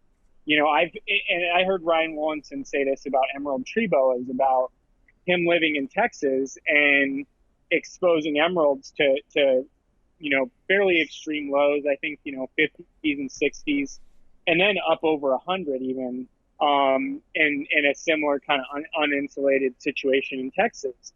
And a lot of people get a respiratory infection and they're like, oh, my snake got a cold, it got too cold. And I know it's wrong from experience, because I have on purpose subjected chondros and emerald tree boas to even digesting food into the 60s, and definitely temperatures below that, down into the 40s, and see no ill results whatsoever. And now the upper end is far more concerning, and you're definitely going to see a more uncomfortable animal. And so I'm always concerned about that. But when a room dips into the 60s, I think that the animals do great. And I don't think temperature, people think, again, if you start with an animal that's healthy, which in most cases is going to be a lot easier said than done. Of course, with chondros, we have nidovirus, but it's not just nidovirus. You've got to worry about things like cryptosporidium and parasites, and they could get inclusion body disease. They could get paramyxovirus. They could get just and as Cody gets firsthand experience with, getting to be around virologists like Daryl Hurd from UF, literally finding new viruses. Sorry, you got confused. I just got to make the correction. You're thinking of Jim Wellingham. He's the master virologist. I'm sorry, man. No, it's cool. No, because I talk about Daryl all the time because they're both friends. But Daryl is also at UF. He's one of the faculty members. He's really well known for doing stuff with anesthesia. But he's Australian. Okay. He's awesome, and he always says he's not a herp guy but I think he kind of is, just by default from being Australian, because he knows a lot about herps. But yeah, Jim is the virologist. But yeah, just privy to know a lot of people that I don't even deserve to be in the same room with half the time. I always thank God, and these guys always think that I'm so cool, and I'm like, man, that's awesome that I think so much more highly of them. Well, and a lot of the real, and back to what I was saying, a lot of so people automatically assume that it's temperature or it's humidity, when there's all these other really complicated things going on that you have to rule out. And that's the more negative outlook on it. But I definitely, I had a pretty in-depth conversation this year with Dave Barker, who, if there's anybody you want to talk to about pythons and issues with pythons, it's him. And I was just kind of telling him about my experiences with chondros and my massive lack of success with reproduction, and we were going over a lot of things. And I think now, looking back over the years, two of the key factors that I was missing with green tree pythons was I was under the assumption that post-ovulation heat, that I should be trying to aim for around 83 to 85, because that post-ovulation, before they ovulate, you don't want to get, they've proven, there's been research studies that have shown that has an effect on reproduction, and it certainly has an effect on animals throwing slugs. But I think that post-ovulation, Dave was telling me that it wouldn't be a bad idea to amp it up into the high 80s post-ovulation. And so, because I had a lot of females ovulate and throw slugs and reabsorb and or have issues with dystocia, egg binding. And I think one of the best, the only source of information I point people towards for green tree python husbandry is the book by Terry Phillip and Justin Julender. And when I read that book and I started to think about, what they're doing in the wild, and really the most important part about it for me in that book was when they talk about the distance that the gravid female will cover as she goes into ovulation, and how she will take herself towards the edge of the canopy to get a higher temperature. And so I think, I think that giving them that option no matter what, I think, 78 to 82, if you're going to set an ambient, if you're not going to do a more naturalistic setup where the animal has a significant area where it can choose one extreme to the other, which I think if you have the choice, that's the way to go. But I think that was one factor in me not being a super successful green tree breeder. The other one, I think, is food cycling. And, that's something I'm hearing a lot of people discuss in terms of reproduction of all reptile species is giving them a natural period of fasting and then really pounding them with food and that can stimulate follicular development. It can certainly accelerate follicular development. So, I think I'm hoping now with those two things that'll be a huge help. But, bottom line is, if you start with a healthy animal, they certainly do well at a range of temperatures. And I look forward to, that's something, I was always the one that wanted to keep them in tubs, very sterile, very simple, because I wanted to keep a lot of things, because I thought that would mean I could breed more things and have more success. And then Cody was the one, always really, really, telling me, how stupid that was, and that, they need more of an ability to choose what they want. And Cody kind of, I remember, not too long ago, Cody telling me about the John Courtney Smith books about bioactivity and the theory of recreation, and then also the reptile nutrition book put out by Arcadia.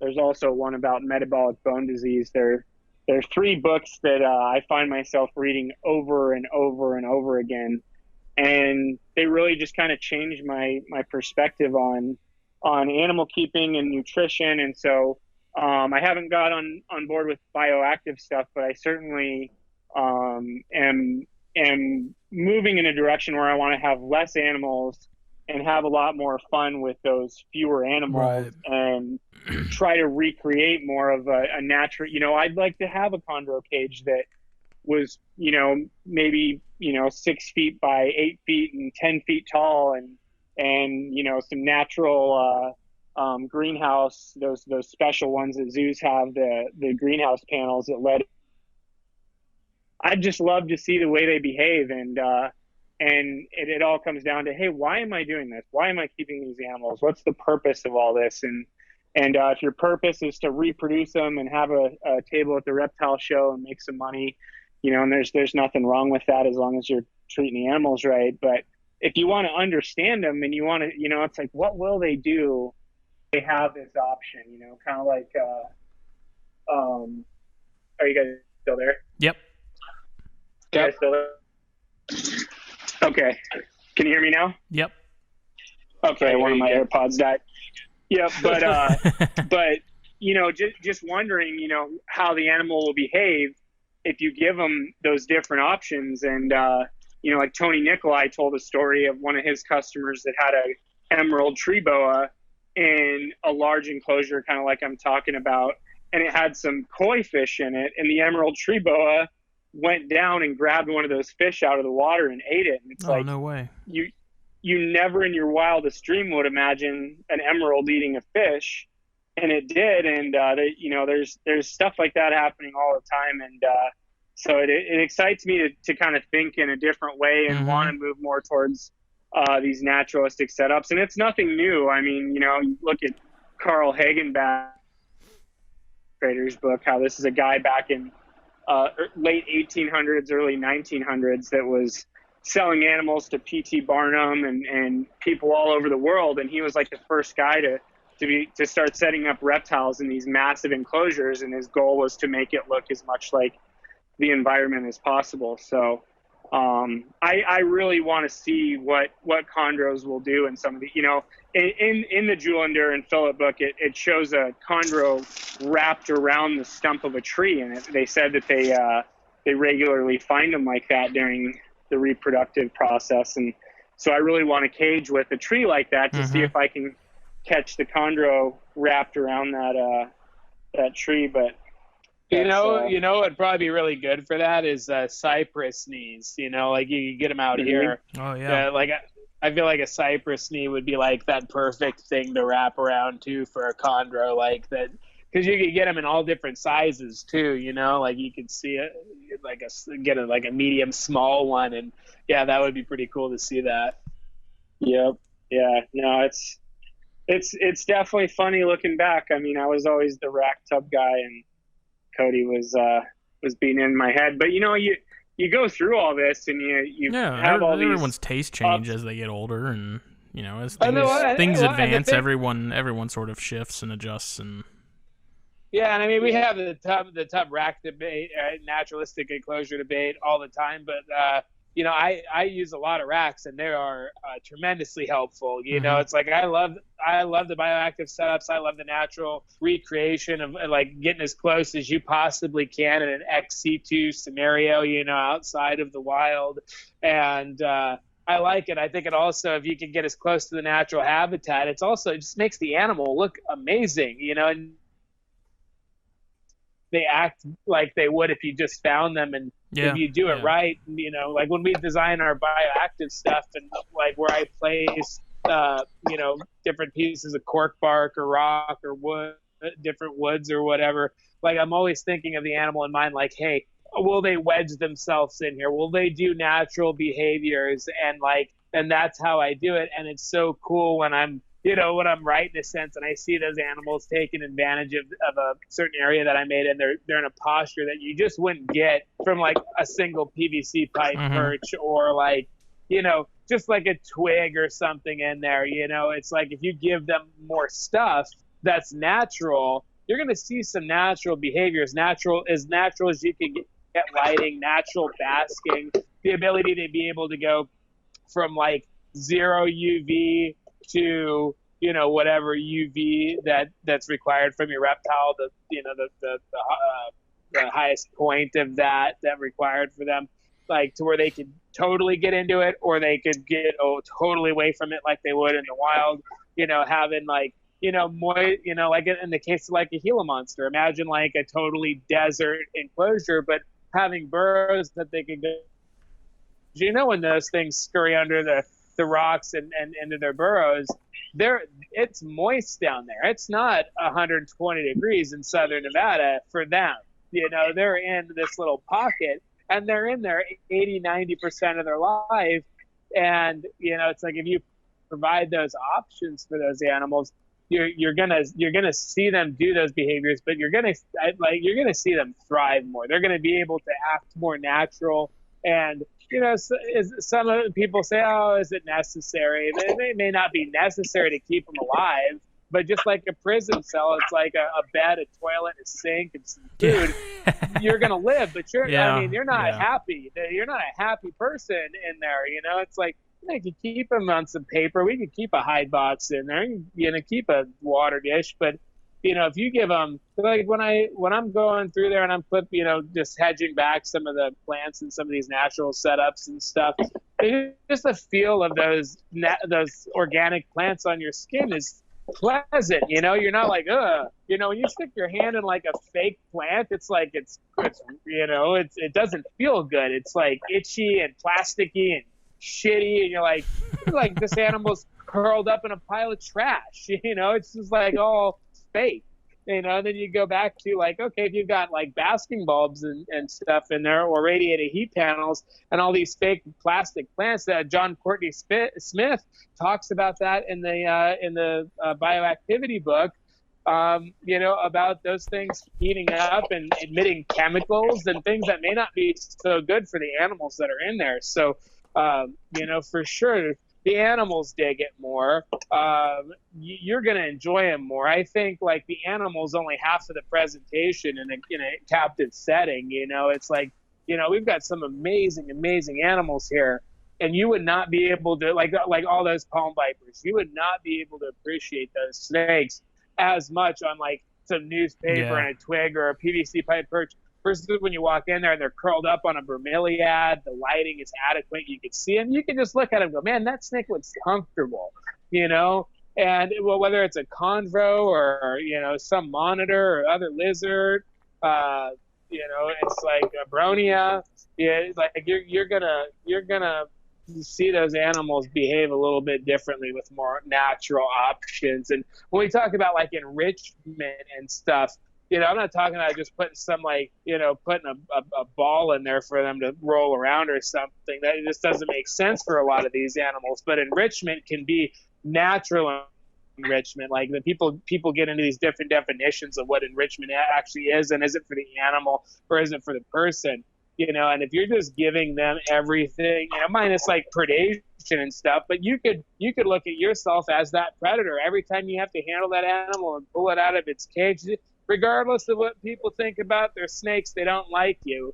And they're like, at least they're not like, they're not, it's not, the feeling's not mutual. You might love them, but they might not bite you, but they're not, it's like, I can't wait to be held and stuff. So every time you pick them up, I'm sure their stress levels go up, because that's like a potential predation event right there. About? The Amazon tree boas love it when I pick them up.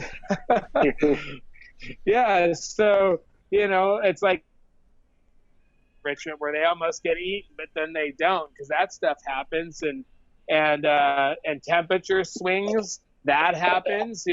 Just providing this stuff to these animals is just going to make a happier, stress-free animal, even with a little stress. A little stress is okay. You want a little stress.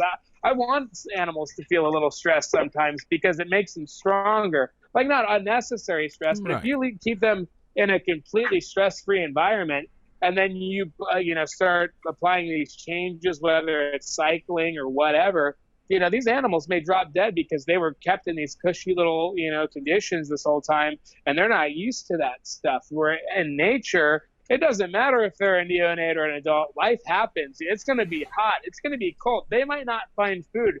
A lot of them are going to die, and they have to go through this stuff. And when you some of the strongest snakes I've ever had, of course, are wild caught.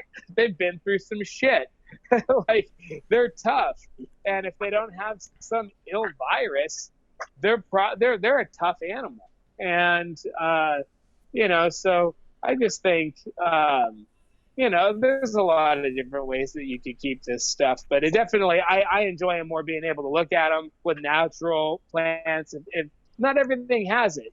Some of this stuff, we got some big mambas right now. Like, we want to get them into big room-sized, exhibits that, maybe outdoors, because as long as we follow, the caging requirements for Florida, we could do that.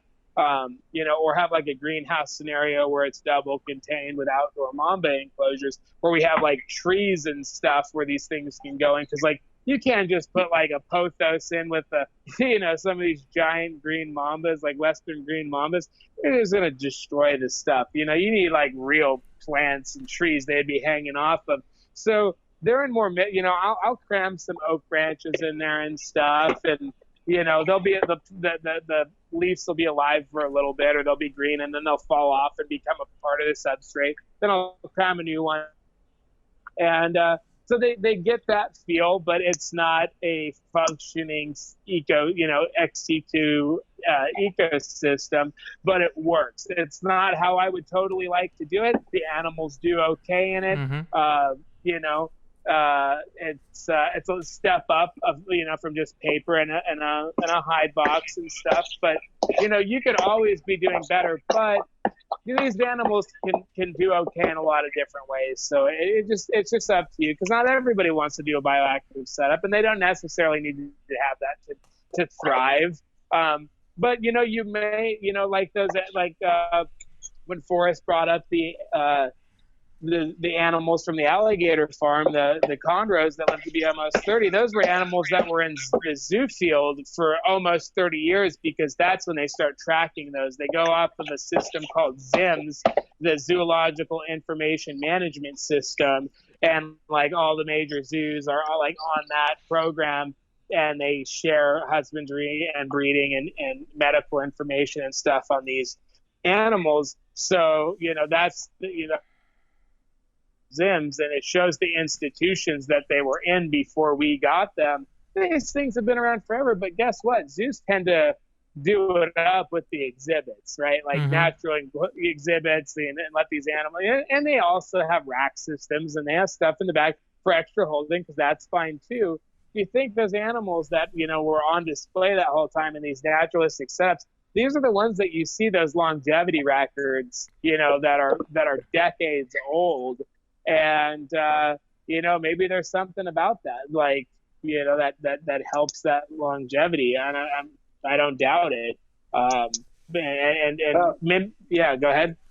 I was just down at Fort Worth, and got to hang out with Ari Flagel and meet Vicky and stuff.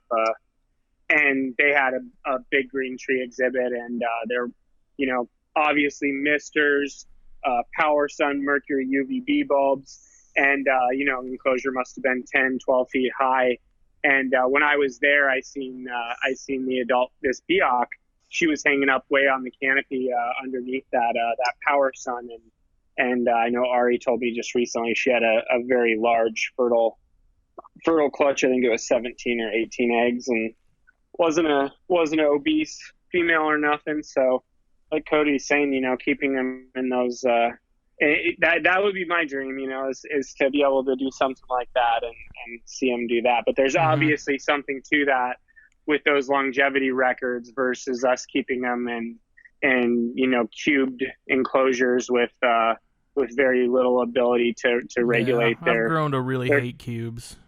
I really don't like cubes. But there's one thing I hate more than cubes or cages in general is heat panels. They just scare the hell out of me, and I've always called them chondro cookers. I think they're a terrible concept for an enclosure like that. I've always had, felt like if I was going to do that, I would want to do it with a light bulb, and then dim that light bulb to the appropriate temperature or whatever. But I mean, totally, because with the light, it's like how hot that's gonna get, and you could put it on a dimmer and all that stuff too. But even if you didn't, depending on where you put the perch and how big the enclosure is, it's like, hey, it's 95 degrees, it's 85 degrees, whatever it is, that's how hot it's gonna get. Like, the thermostat's not gonna go haywire and spike, or probably, like, because I've used heat panels for a while and I've liked them for what I needed them for, and I haven't had an issue with them. But I could see where the issue could happen, and where I really think it could happen is that probe that's in there with that heat panel, for whatever reason, isn't secured properly and slides out of the cage and falls out. And that it's, let's say it's in a regular human room temperature, you're in your low 70s, maybe your 60s, that probe is out there. It's sent to 100% power to that heat panel, trying to raise that 70 degrees to 80 degrees or whatever you have it set to. And then it just keeps heating up. That's 150 degrees. You get home from work or wherever, and boom, dead chondro, or worse, right? A fire or something like that. Like, I know Pro Products, they make the legitimate heat panel. All the Pro Products, Bob Pound from Pro Products, who also makes Prevenamite, which I'm a huge fan of. It's not the same as Equate bedding spray or any of these other things. I know a lot of ghetto herpers, they're going to say that. They're going to say, oh, do you use Equate bedding spray? I used it because I bought into it. Somebody that I thought knew more than me was like, oh, it's derp, it's the same thing. It's not the same thing. Bob Pound makes his own stuff. Read the directions, talk to him. He's way smarter than me about this stuff. And they did studies with the Bronx Zoo on mites and everything. They've legitimately done studies. It's the only mite spray that's approved, or well, other like reptile relief and stuff. That's a different chemical makeup, but like spraying the enclosure, removing the animal water dish. If you use as directed, very effective stuff. But Bob Pound makes those heat panels. They're good for a heat panel. I've not had problems, but. So everybody knows, if you use anything but provenamide, me and Cody think you're inbred and and just the stupidest person on earth, because me and Cody both feel. I've had several people work for me or that I've talked with, and they just have these really unrealistic fears of provenamide, and I'll make them actually call Bob and talk to Bob, because Bob's such a great guy to talk to. But when you want to talk about the chemical makeups and all that stuff, he's incredible. And with nidovirus and all these different things that can be going around, mites are your worst enemy. And once you know how to deal with them effectively with provenamide, it's so easy, and it's something you can do quarterly for your whole club and not have any worries. But I'll let Cody get back to the heat stuff. Oh, and I do that too. Like, I definitely use provenamide as the name implies, provenamide. Even when there's no mite infection going on or infestation, every few months I'll go. Like, if we do a full substrate change, if it's let me clarify, if it's not a bioactive setup. If it's a bioactive setup, we have isopods and springtails that are good microfauna, little, basically, I guess they're more related to crustaceans, the isopods, than anything else, but you don't want to use provenamide in with them, because then you'll kill them, and they're good microfauna for the environment. So if you do end up having it, that's why quarantine is so important in a basic setup before moving to something like that, because if you put an animal with mites in that setup, you basically either have to say bye to your microfauna that are good, the isopods and springtails, or break the whole enclosure down, in general. But so you can't use it on that. There's actually another, which is a really cool thing, and I've used these before on mites, and not in my collection, but in a public facility that I worked at.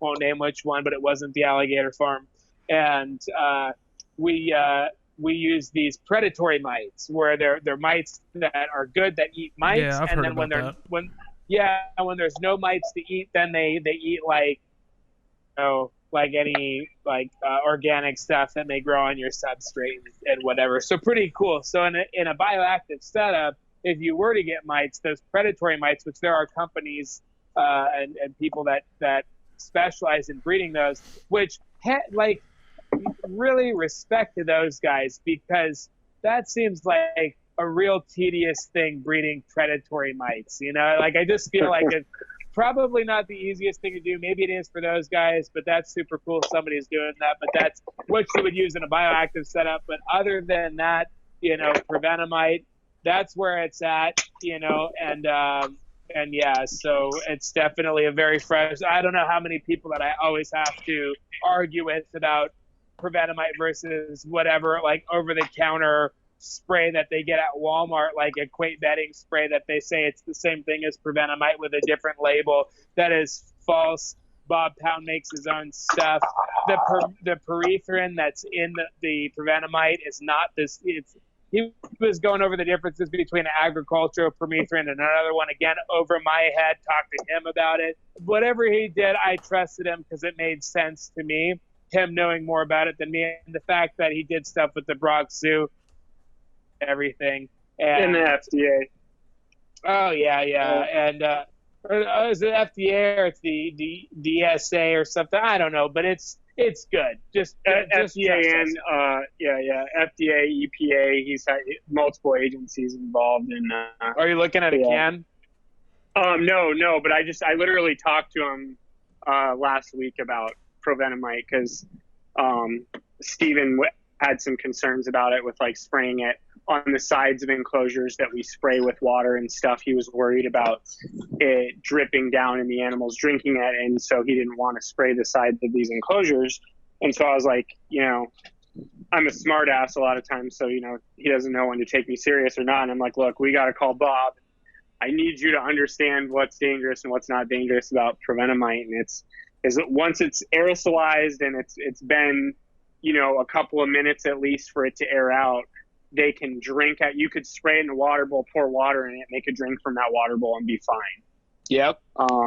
So it's pretty incredible stuff. And, Bob was telling me, it's a good idea to spray it on paper towel and wipe it around the rim of like the vents and stuff on cages. And cause we were talking a lot about, how I could practically use it in my insect feeder cages and stuff, but that's a whole nother, so far we went off on long rants about mites, bioactive and naturalistic setups, and all these poor people just wanted to hear about chondros. But this all ties into it though, right? Yeah, it does, yeah. It's that this is what they want to hear, and it's EPA. I'm looking at a can FDA, so like unless Bob told you. Yeah, it wouldn't be FDA. Yeah, you're right. It was probably more EPA, CDC stuff. Yeah, something like that. But yeah, I mean, it all ties in together. We like, I mean, the interview is not over, so we could talk about like individual stuff, chondrogenetics or whatever, or stuff that we've worked with, and but I feel like all this other stuff kind of ties into it, because you hear the same old, like Forrest and I listen to pretty much every podcast of everything that comes out. We hear what people say, and it's a lot of redundant stuff, and not a lot of people are talking about lots of their failures and things like that, and I think that's really super important, because like I don't ever want to hear I like to hear about the successes and stuff of people.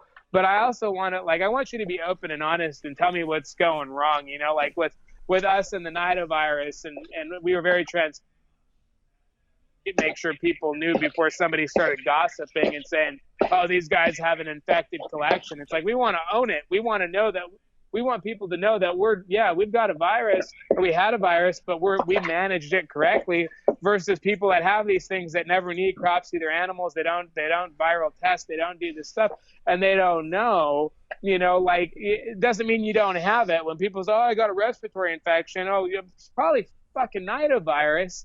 And, there's other things it could be, but until you test them and swab them and figure it out, you don't know. Time, and we send it for necropsy, the necropsy result comes back, and it's always something that I wasn't expecting, or but until you have all those tests ran, a snake dies, it only dies in so many fashions. Like, you could pretend you think but until you have those guys do their side of the job and the work, your veterinarians and pathologists and stuff, like, you don't know. And I've had animals die, and I get the necropsy report back, and it's like, oh, this animal had like something happened inside its body, organ, or this, that, and the other.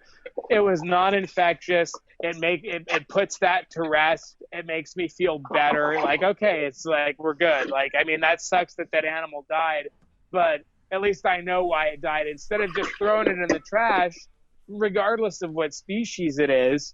And then just thinking, I know, it's like, I want to know. And sometimes we get stuff back and it's like, we don't know, but it's okay. Well, it wasn't this, that, and the other. So I'm happy for that. It died from something, but like it's just have to, I like hearing that stuff, and I wish more people would just, I think more people are starting to own it, like people want to test. People want, people act, especially with these really high-end collections, people want to know. And yeah, if you're going to be spending that much money on an animal, I mean, it's kind of a no-brainer. And here's the thing: if like you ask for somebody to test their animal or whatever they're selling, and they give you some grief about it, I'd be really cautious around it, because I'll tell you, if anybody ever asks us to test anything for any disease, you're never going to offend me when you ask that. I actually will respect you more if you do. And we definitely do that with animals that are going out. And it depends on the animal and what ailments that they have, and status, like if it was produced by us from clean animals that we knew were clean in the animal, it's like, but we make sure that we do that stuff, and we have our pulse on the collection, on all that stuff, and it's really not that much harder to do that, and it, like, I just don't get offended. Like, nobody's ever asked us to do that stuff, because we always do it. Like, whenever we send animals out, we test them for, similar to zoos and stuff. So, before a zoo sends an animal to another zoo, they will have a round of vet work done, blood work, and all that stuff, and test for known viruses of the animals. Before it goes to the new zoo, the new recipient will put them into quarantine still, run all those tests, and put it through the quarantine process. And then if they clear it on that end, then they go into the main collection. And so we just function in that manner. If we're sending stuff out, we'll test it. And our animals are generally more expensive than other people's, depending on what it is, because the cost of what we do is wrapped up into that stuff, disease testing and all of that. We want to make sure people are getting a clean animal from us. Now, I can't help you on how you do your stuff if you don't quarantine and you throw all these animals together in the same room. Like, that's one thing. But if it's coming from our place, we're gonna make sure you're getting a clean animal from us, and at least going off of the testing and our observations of the animals' behaviors and what they look like, and everything's normal and stuff like that. But more people are starting to pick up steam with that, and that's great. I think you should be asking those questions to sellers, and if they can't answer them, or they get uncomfortable when you ask them to test, and they say, "Oh, I've never had a problem," and I don't, whatever, and you say, "Hey, well, can you get that animal tested for nidovirus or paramyxin? I'm going to bring it into the collection, and I'll film it, and I'll show you it's away from everything else, and I'm going to test it, and blah, blah, blah. And if it comes back with one of these known viruses, we better have an exit clause. You take the animal back, refund the money, or even send other animals back. Just because some animal might be infected with these virus doesn't mean the whole collection is, but that's up to the individual person and, and what they do. But, I just think if anybody starts acting uncomfortable when you ask those questions, I would be more, conscientious of where I buy animals from. And I have definitely gone against my better judgment against getting animals and thinking that they were going to be good animals on more than one occasion. Unfortunately, when you think, I know this person and blah, blah, blah, you know how the story goes, and you get those animals that they're high-end animals, and you think like they were quarantined and done all this stuff, and you may make your quarantine assessment and flag them through because you trust that person or whatever, and those are the animals that have it. You could ruin decades worth of acquisitions and animals by bringing in the wrong infected snake, and it could destroy your whole collection. It's very serious. It's scary. And if you're not terrified, there's a problem. You're ignorant to the fact. There needs to be a degree of paranoia to. It has to be. It should be extreme paranoia. And I mean, Cody's talking about viruses and this testing, and that's the easy part that nobody does. So nobody tests for. You can ask all the questions you want. If they're trying to sell you something, if they're a good salesperson, they're going to tell you what you want to hear, and it's your responsibility 100% when you're bringing in an animal to quarantine that animal correctly. And none of us do that because all of us want too many animals on a regular basis to be able to. Zoos are going to go at least 6 to 9 months, and they're cryptosporidium. It's going to take them at least that long to determine if an animal has that or not. That animal, they could do it can literally survive through 3 gastric washes and multiple fecals, and they finally will. So they've learned over time that's what it actually takes. So if you have one animal and then you bring in a second animal, there's no magical good breeder out there who's doing this stuff right. Assume it's going to be your last before your collection's wiped out. And it doesn't matter, it doesn't matter if they're a good guy or you're playing God with these animals in captivity, and your chance for failure is extremely high. So when you're sitting there being a calculator cowboy saying, if I breed this to this and I'm going to make this much money off it, no, it's all going to go to hell probably halfway through, because you're going to bring this in from this guy and it's going to go, but at least do everything, that with the virus stuff, with the chondro stuff, it's so positive now. Like, with Cody and Pia and everything they went through, the stuff they figured out, and now what's available with Fishhead with the testing, it's like, I've got a local guy who gets rodents from me. His name's I won't. He's a newer keeper, and he started out in the game testing every snake from Fishhead, and now he has like I think 8 chondros, and he just got his first clutch of all red neos, and I'm just so stoked to see that. Like, that guy got such a better head start being able to get virus-free animals and definitely. do that, and it's that's the positive side of it.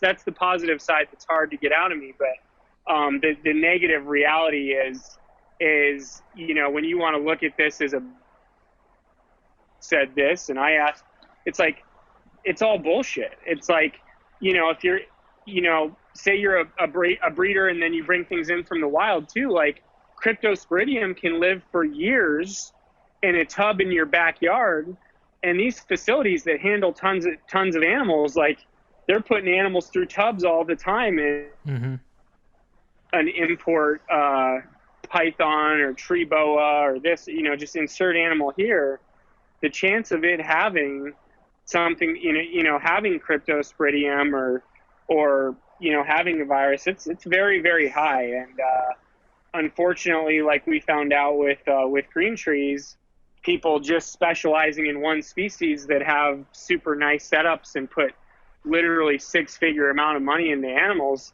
don't assume that they're doing quarantine, or I don't know. I kind of went off on a rant there. Sorry, Cody. No, I love it. I'm always happy when someone else is ranting that's not me. I just hate the whole just people's opinion of how things should go when they buy an animal. Like, they think that they're buying, say, a fancy car with a warranty, and that since they bought this brand that it's on you. And the seller knows there's something wrong and they sell it to you, then they're a piece of shit, because they're knowingly murdering other animals for them to get the thing out of their place. So I'd say that's basically the lowest form of what you can be. But the reality is and that's where the selling reptile side of things is really hard for me, because it's like, man, it's one way or like, with social media, I had so many people coming at me wanting green trees that I was like, damn, I'm going to just buy some Bushmaster babies and sell them. And I had like 10 neonates that were just the most solid sight feeders. And out of those 10 that I sold to people, 5 of them came back and they're like, feed, I don't know what to do. And it's like, you can talk to them until you're blue in the face, and a week later they're trying to force feed it because it won't eat in this giant glass tank with perches as thick as your leg. And yep. I mean, the things I've seen are ridiculous that people will do. So it's like, just the business side of it makes you want to pull your hair out. But there's positives and negatives to it. I don't really know. I love that, dude. Like every interview that I've ever been on any podcast, talked about again. Like, yeah, what's the point of all this? Like, I forgot what I was talking about. I do that all the time. Yeah, Yeah. no, I totally agree. You know, and everybody, you know, like everybody preaches quarantine and all that stuff, and like certain husbandry, and then you go to their place and it's just a bunch of like dry, you know, cypress and like empty water bowls and animals with stuck sheds. Yeah, flakes And of snake skin all over the cage, and I've gone to people's places that I thought I respected before just because of like social media or what like their claim to fame was, and you go there and you're just like, man, like how do you like you say, oh, you got to keep them like this and you got to keep them like that or they won't breed or whatever, and you look at them and you're like, man, these things are kept like shit. Like, are you kidding me? You know, and it's like everybody, you know, you see all these people online and they'll talk about quarantine and everybody's a nidovirus expert now. Like I let Pia and Susan deal with all that stuff from Fish Head. Like I'm like, you know, I'll talk about our story, but that I don't give advice on it other than our experience. Legally, I can't do that because I'm not a veterinarian or whatever. But like, you know,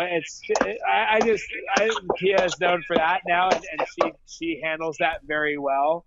But like, people just don't, you know, like they'll say one thing and then they just don't do it, and it is very frustrating. And because it's hard to do. It's hard to practice what you preach. You know, even I've been to plenty of zoos where I'm like, you know, they're obviously, not taking, because to completely prevent bad things from happening, you have to, for one, be just extremely vigilant and almost psychotic about your procedures. You certainly can't let any outsiders in. And then, where else was I going with that? I lost where I was going. But it's extremely hard. Well, where I was going with it was, it's also really difficult from an infrastructure perspective, you know, and it shouldn't be, because instead of going and buying $50,000 worth of snakes, if you go and you buy a $10,000 shed in your backyard, or even two $10,000, you've got electrical and window units and a sink and all these different things. If you spend that $20,000 on those two sheds and then go spend the other $30,000 on the snakes, and you have this multi-stage quarantine and an isolation area for stuff, you know, for animals that are having issues. If you do that, you're going to be massively successful, but nobody wants to spend that money on that upfront infrastructure. It's difficult to do, because it's a lot more fun to go to FedEx or Delta and unbox that amazing new animal and take a picture of it and post it up and everything else. But in infrastructure, and then got to have the discipline.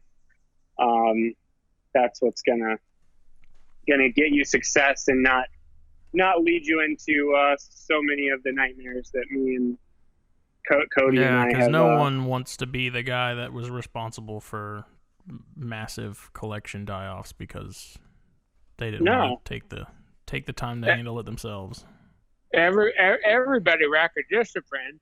Yeah, exactly. Gotta have the discipline. Gotta have discipline. No, seriously. But moving forward from this, like when we get our new property and stuff, we're gonna have a multi-stage quarantine isolation. Like, you know, like, and you don't really realize that or think about it and get to that point until you're that level is serious. You know, like some of the hobbyists are not going to get to that level. You know, having a few animals, you know, they're not aspiring to be the next big breeder. They're not going past that or whatever. So they're, you know, like they're just by testing animals that come in and being very upfront about, you know, like I think it's on the buyer's behalf. They've got to be educated to be able to ask the sellers, hey, I know about these ailments, like for chondros for this case, or carpets, or any of them that are susceptible to nidovirus.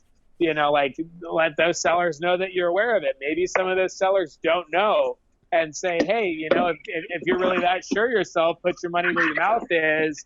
I want to test that animal. I would say you got to have an area to put that animal, have that sent to you, and then test it through Fish Head Diagnostics. Those those at-home nidovirus testing kits come with very basic instructions for even the most novice person to follow and test and say, hey, I'm going to test this thing. If it comes back positive, you got to let them know ahead of time. Like, if this happens, you refund my money and I send the animal back, or whatever the case is. That person's got to talk about that up front. And man, now I'm like Forrest. I totally forgot where I was going with that. But multi-stage quarantine, and people just not like, when you're serious about this stuff, and you get to that level, you could have a couple buildings. If you have a big collection, and you're like, currently our collection is worth more than our 5-acre property. Like, we have huge equity in our animals. Like, so it's a big deal, and we're not where we need to be right now with those multi-stage quarantines and isolation buildings. So like, currently, like, our friends from Bushville Reptiles, Warren and Nicole Klein, they just sent us all their venomous stuff. And like I mentioned earlier, Cape coral snakes, Cape cobras, puff adders, black spitting cobras, the Nile woodeye, very rare, a lot of cool stuff. And those animals currently are being quarantined. We got inland taipans from our buddy Joe Satowski, or inland taipan and coastal taipan and New Guinea taipans in our bathroom. Like, in our master bathroom, we have currently 56 animals that are in isolation quarantine, because these are the newest animals. Place that we could keep them away from our stuff. We just got a emerald palm viper, or March's palm viper, the Bothriechis marchi, from Satowski. He's a good friend of ours. He's down in Fort Myers. Like, we just go down there, a few-hour road trip, and hang out. But just got this animal from him that came from Quetzal Dryer at Reptilandia in Costa Rica. And this is a montane species. So we have a window unit in our room right now to keep it in the 60s, while this animal's the only one in here in quarantine. And currently our quarantine is just like, okay, those animals that require hotter temperatures, the main AC is set to 82 during the day. So like, that room gets plenty hot for those animals. They don't have any supplemental heat right now. Well, some of them do. Not all of them. So we're doing the ambient room temperature stuff for the species. We're also testing these animals for things like paramyxovirus, which is a well-known virus, and things like viper snakes. Other things can get it too. But, we're like now, but when we move to Orlando and open our public facility, we're going to have that multi-stage quarantine where, when we acquire new animals, it's going to be a couple at a time from the same person, or just a couple people. They all go into that quarantine building. They get tested for the known viruses that affect those species before they get to go into the main collection. And it could be a 3-month quarantine to 6 months to longer, depending on what you're looking for. And if you're going to be serious about it, that's basic. That's the basic setup. If you've got, like, we've got hundreds of animals, and we struggle to best that we can. And where we really shine is that we actually test for the viruses, so we know it's not just a quarantine where we're guessing. We'll isolate them, but we'll test them. We identify whether they have it or not. Some of them end up coming up positive with these viruses, and it's just a part of what happens. And it's more common than you think. Like, if you're serious about this, or even if you're just getting into it, we just met a person that is just getting into green tree pythons, and only had 3 animals. He's in Orlando, and contacted us and said that this green tree python tested positive for nidovirus. The other ones were negative. He just got into it. He only has 3 chondros. He's already kind of distraught, right? He's only got 3 animals, and 1 is positive. and but he said was asymptomatic and acting natural and normal and whatever. But he, wanted that animal out of the collection for obvious reasons. He lived in a home. He could only do a certain amount of quarantine or isolation. We have a building that's away from the main area for these nido-positive animals. And he asked if we could take it. And we agreed. We took this female. She's a ready-to-breed female, and it's not something that we're just like, oh, yeah, send us all your diseased chondros or whatever. Like, I don't want something that's wheezing or dying, actively dying. So this animal is otherwise fine, but I only have this many chondros. So we said, we already have this building, so go ahead and bring it to us. And, and we really hit it off. The guy is a great guy and doing the right stuff. So you want to support that. Like, hey, you're doing, we've got an area for these things. We'll take it. Beautiful animal. And her name is Zella, and she's awesome. She's no real locale data or anything like that, but a beautiful snake. And, she could possibly breed with Morpheus. And we told this person, like, hey, listen, if we happen to produce and we get some negative babies, I'll definitely throw one your way, because he basically surrendered this animal to us. But it's like, if I breed it, I'm gonna basically we created those babies out of thin air. So I feel like that would be a cool thing to do. But it's cool to see people that are just starting out, like Forrest was talking about with his person, that are testing these animals. And again, like, it's not like we're asking for infected animals, but it would be on a case-by-case basis, and people that we know and stuff that we could help out if we could help out, because we do have the means for that building. But moving forward, it needs to be more intense than that. It needs to be a multi-level thing, and you have to have an area for animals that have already tested clean.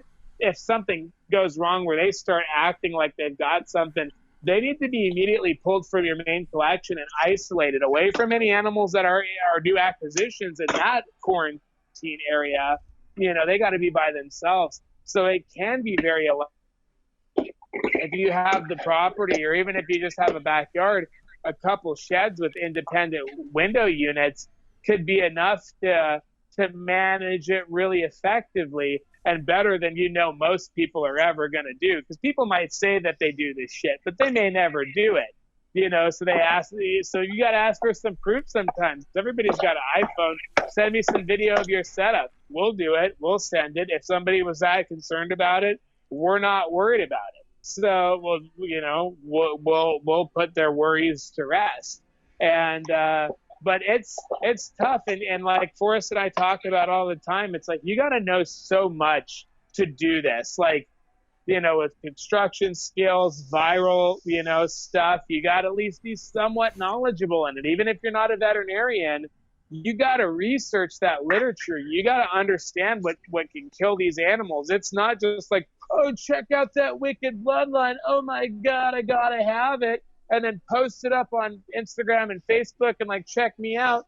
You gotta test these animals and see what you have, and take it seriously, because these animals can die from these virus. It's serious. And I don't always mean to get on this high horse. A lot of these podcasts we've been on, it turns into this talk, but I'm so tired of just oh yeah, this is my breeding recipe, and this is how I do it, and hey, are chondros actually mean, blah blah blah. I don't want to hear that shit anymore.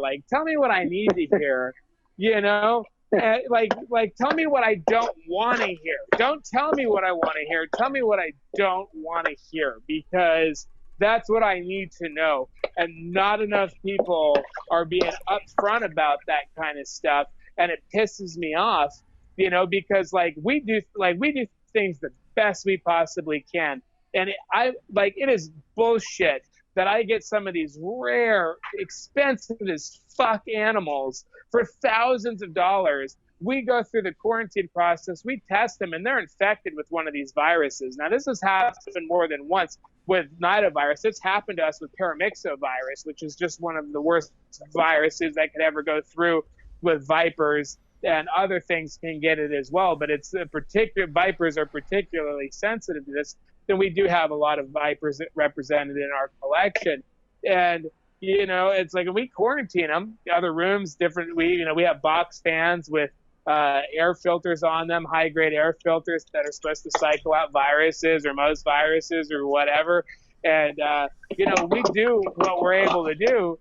And it's bullshit that we're getting this stuff from people that are supposed to be well respected and knowledgeable in the field. And they're not, you know, they talk about, oh, I keep everything clean and I never have any problems, but they don't necropsy, they don't disease test, they don't do that stuff, you know. And then like, you know, after spending, you know, decades of acquiring these animals and spending hundreds of thousands of dollars on these animals to bring in something and you think it's going to be healthy and it's not, it's unacceptable, you know. And people need to know that shit, because that's the real life of herpetoculture. If you're working with animals that have exotic diseases, and as much as you think you know about them, you don't know shit, because I've been doing this my entire life. I've been in the professional zoo world, gone into the private breeding thing, and we're about to you know, erect our own open to the public reptile like facility, zoo,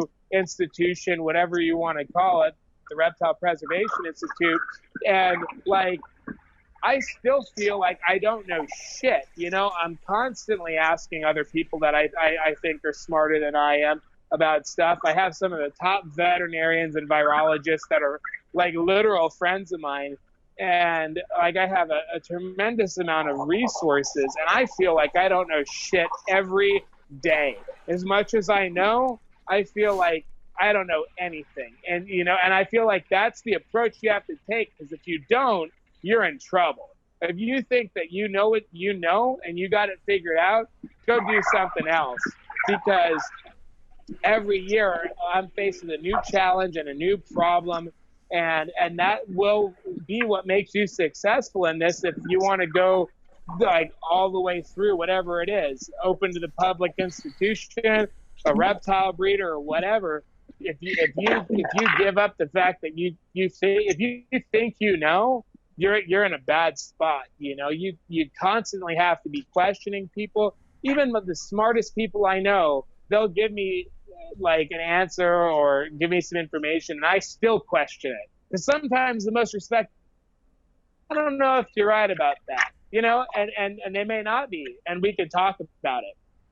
But like, you got to take it seriously. These animals, even, you know, the locale stuff and the farm bred stuff, that still commands a really high price tag. Take it seriously. Hundreds of dollars is a lot of money, you know, up to thousands or more, you know. It's serious, you know, and if it's so serious, and it's not just about like, oh, I got this cool new thing and just put it in there because it looks healthy, you know. Like we just took in some palm vipers, both Rhecus lateralis, the side striped palm pit, looked healthy in the beginning. Of a male looked off from the beginning to me, but you know, they just got there, who knows, you know, they're just acclimating.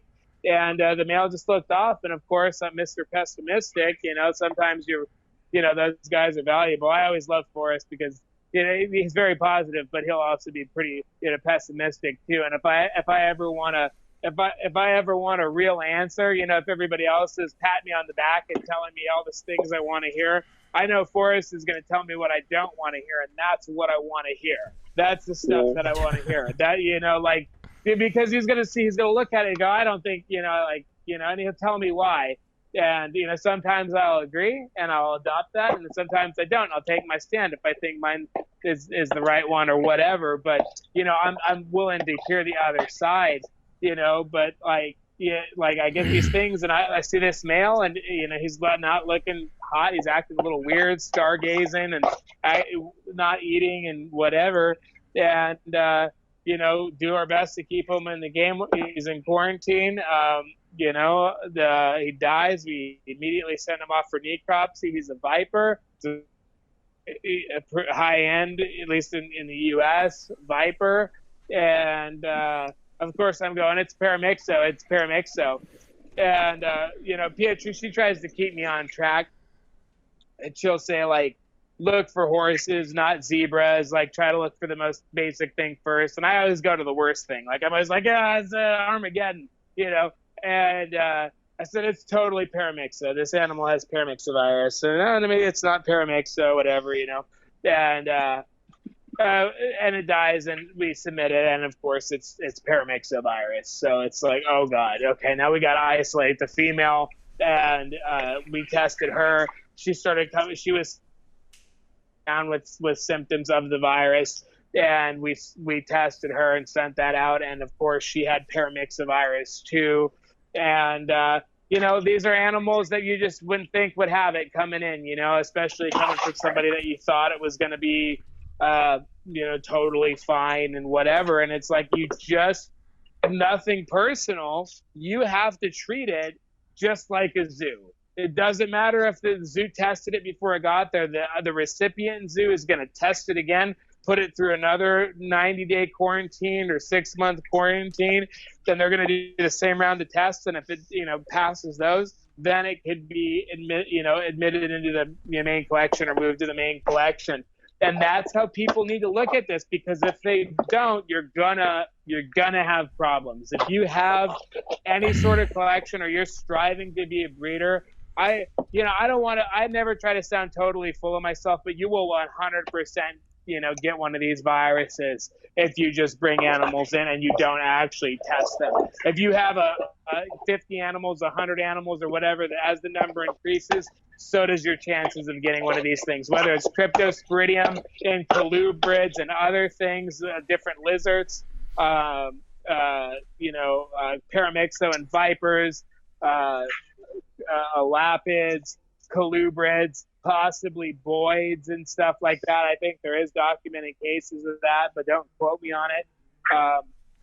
This shit is real, and it's not all sunshine and rainbows and just like, oh, let's get these animals and breed them and just like celebrate on Facebook and everybody give you thumbs up and pat on the back and all that shit. It's like, to me, these animals aren't worth anything or even worth your time unless you know the health status of them, and people should be getting veterinary checkups and shit on these animals before they exit their collection to send to people. It's like, hey, would you have to pay a little bit more on an animal that had like vet certification, health and disease testing? Yeah, you would. But wouldn't you want to? Don't you think that's a necessary cost, especially if you already have a collection that's worth X amount of dollars? What's a few $100s more, a couple $100s more, if you're serious. If you're not, well, maybe you're going to lose all of your shit one day. Mm-hmm. And then once that happens, that's when you're going to realize how serious it is.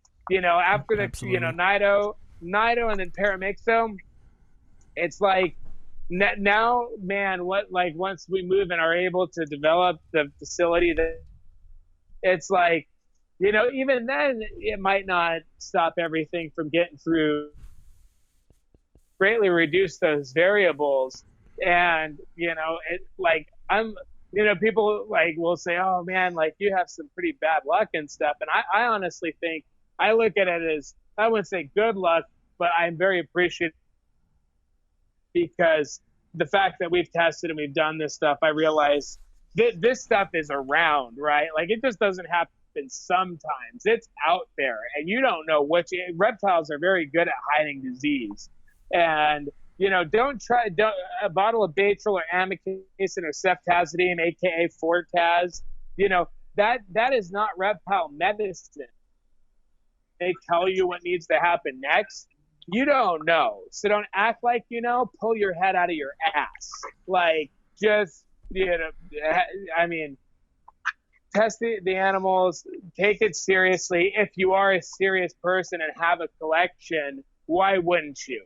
But again, it's I don't need to do that until it happens. For us, we already practice good husbandry and quarantine and stuff. And we've had it happen to us, and we've had 2 viruses get to the main gates because of that. And we'll say it, right? Because I'll own it. I want to own it, because I'm going to get better from here about screening for this stuff and making sure I prevent it from getting into the collection again. So I'm happy that it's happened, because I learned a lot from it. Didn't really feel good going through it, I like to reference it like working out. Working out never really feels good when you're doing it, but the results, are rewarding. When you're walking around with that 6-pack, you're probably pretty happy, right? But getting that 6-pack it wasn't sucked. easy. Yeah, not easy. Yeah. You had to sacrifice some stuff, and right now I'm trying to sacrifice IPAs. It's pretty hard, but it's serious. And we both Forrest and I have experienced all of this stuff across the board, and it's it just makes you realize and that's why I don't mean to try to sound negative and stuff and pessimistic like I was in the beginning about stuff, just saying how you're just have this anxiety and this stress. It's like when we bring in new animals, I'm stressed out. I don't know what's coming in, it's like I hope they're healthy, but I've heard that shit too many times. I've heard it too many times. Oh, it's totally healthy. And when things start rolling on me, the people I get them from, the immediate thing they all say, oh, well, it was fine when it left, right? Like, I never say that shit because that never happens. Like, I had a couple rhino vipers that started getting all wheezy and problematic on a customer that just bought them. I sent them a video and I said, these things are wheezing. They don't look good. I don't feel comfortable selling them to you. I'll either send you your money back or I have a pair of my own personal holdback sub-adult rhino vipers that I will sell you. Of course, they have to pay the price difference because they were bigger and worth more. But it's like, here, you could pay me a little bit more and I'll send you my reserve stock, or I'll just refund your money. Guy appreciated my honesty and of course took the adult rhino sub-adults that I didn't want. I rather gave him his money back than get more and sell those, but I wanted to make him happy and also show hey, I'm willing to do whatever it takes to not only earn your business but your respect and admiration. And he's like, man, not a lot of people would ever say that, because I could have sent those rhinos and said, oh, happened in transit, made up whatever BS excuse that I wanted to make, but I didn't. It's really not hard to not be a piece of shit in this industry, but there's a lot of pieces of shit. Absolutely. It's not hard. It's so not hard for us with the rodents, if there's a mistake on the count or whatever. And it's it's tough, man. We do rodents on, to feed our own stuff and then just sell a little extra to fund some stuff, to fund the business. But when I'm counting stuff, I'm halfway through whatever the number is, then I'm like, oh shit, I totally forgot where I was, and I have to recount them until there's a coin star for rodents, which I think would be a great thing for somebody to work on. When you can just dump them in there and it just counts them as they go into the bags, that would be sweet. But mistakes happen, and Forrest, he always. He'll send boxes of rodents for free to people to do that, to earn the respect in the business. And it's he's losing money doing that, but he's doing the right thing, and that person, I hope that people suck now, but I hope that person, admires that. When I was at my other facility, the Phoenix Herpetological Society, Forrest was sending us rodents in a couple bags. The person that was, in charge there, the owner, or the president, I won't name the name, but, it's just that. I got to count every rodent in the bag. And out of a count of 50, there was 48 or 49. And he was all upset about it. And Forrest was like, all right, I'll just send you another couple boxes, and did. And that person still is pissed. I just wanted to get it right the first time, I'm like, he just sent you another. Shut up, right? Be grateful, but it's really even if it costs you a little extra money, one, it'll make you sleep better at night. But that person, oh man, they're gonna tell people. They're gonna say this person did it right, they did me right, whatever. And it's if you label yourself as somebody who doesn't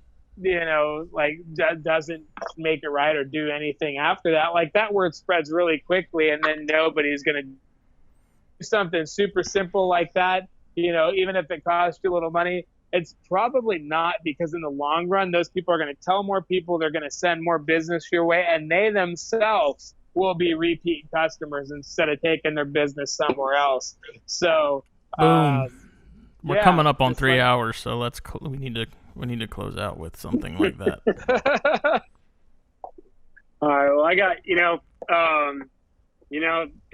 definitely thanks for having me on, and I know we've touched on a lot of things that might sound negative or went on and on about stuff, but bottom line is we're all part of something really awesome, and through all these bad experiences and the ups and the downs, we're doing this for a reason, and it's an amazing experience keeping this stuff in captivity. And I hope some of the people listening will go on to produce, some amazing chondros, and there's more positives than there are negatives, and we're getting better and better at doing this all the time. And there's definitely a good purpose for having these animals in captivity, both to learn more about them, teach other people about them, and by taking it more and more serious and trying to advance our husbandry and our knowledge base of things, it's all heading in a really positive direction. And so just stay positive, and definitely hope to chat. And for anybody who is living under a rock and not following you already, where can they find you, Forrest? They can find me on Instagram at Zoo Dreams, Facebook, Forrest Fanning, and then my rodent website is Cold-Blooded Cafe. Shameless plug, $30 flat rate shipping anywhere in the USA. Can't be beat. Heck yeah. And Cody, where can they find you? I am on Facebook, Instagram, and have a website. So Cody Bartolini, you can find me. That's my personal Facebook. Terrestrial and Arboreal is our business page. We also just put up the Instagram page for the Reptile Preservation Institute, the facility that we're going to be building somewhere in the Orlando area. We're still looking for the property. We're thinking Claremont in Florida. But so the Reptile Preservation Institute on Facebook, follow that. The Facebook stuff will probably be soon to follow. And then the terrestrial and arboreal.com, where I need to update some stuff currently, but on there Fish as Head well. Labs. Yes, Fish Head Labs. Mm-hmm. Thank you, Forrest, for sure. Fish Head Diagnostics, Fish Head Labs. You find them on Instagram, Facebook, and the website. So if you have chondros or any other Morelia or pythons, pre-quarantine, post-quarantine, or something that you think might have an active, problem, you can get the Fish Head Diagnostics Nidovirus test. They are also offering the Paramyxo test for anybody who may also keep venomous species or things that are susceptible to Paramyxo virus. But yeah, no, 3 hours went fast like it always does. But it evaporates.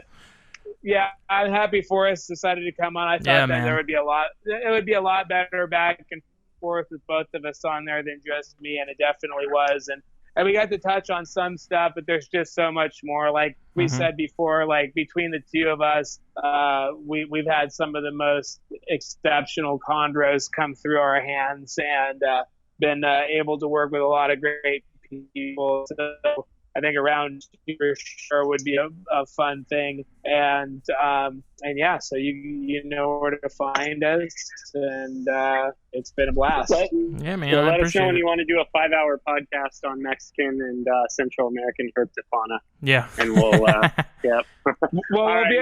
We'll be on the herpetoculture podcast for that one. Then we'll jump there for the other stuff. Cody's like my go-to. He's what I've dubbed my designated hitter. Like if I need someone short notice and I want to do a venomous episode, I just call Cody because I'm like I can fill an hour and a half plus in no time with him, and it's easy to do. Yep, that's I get through a lot of my days here in these rants. So, all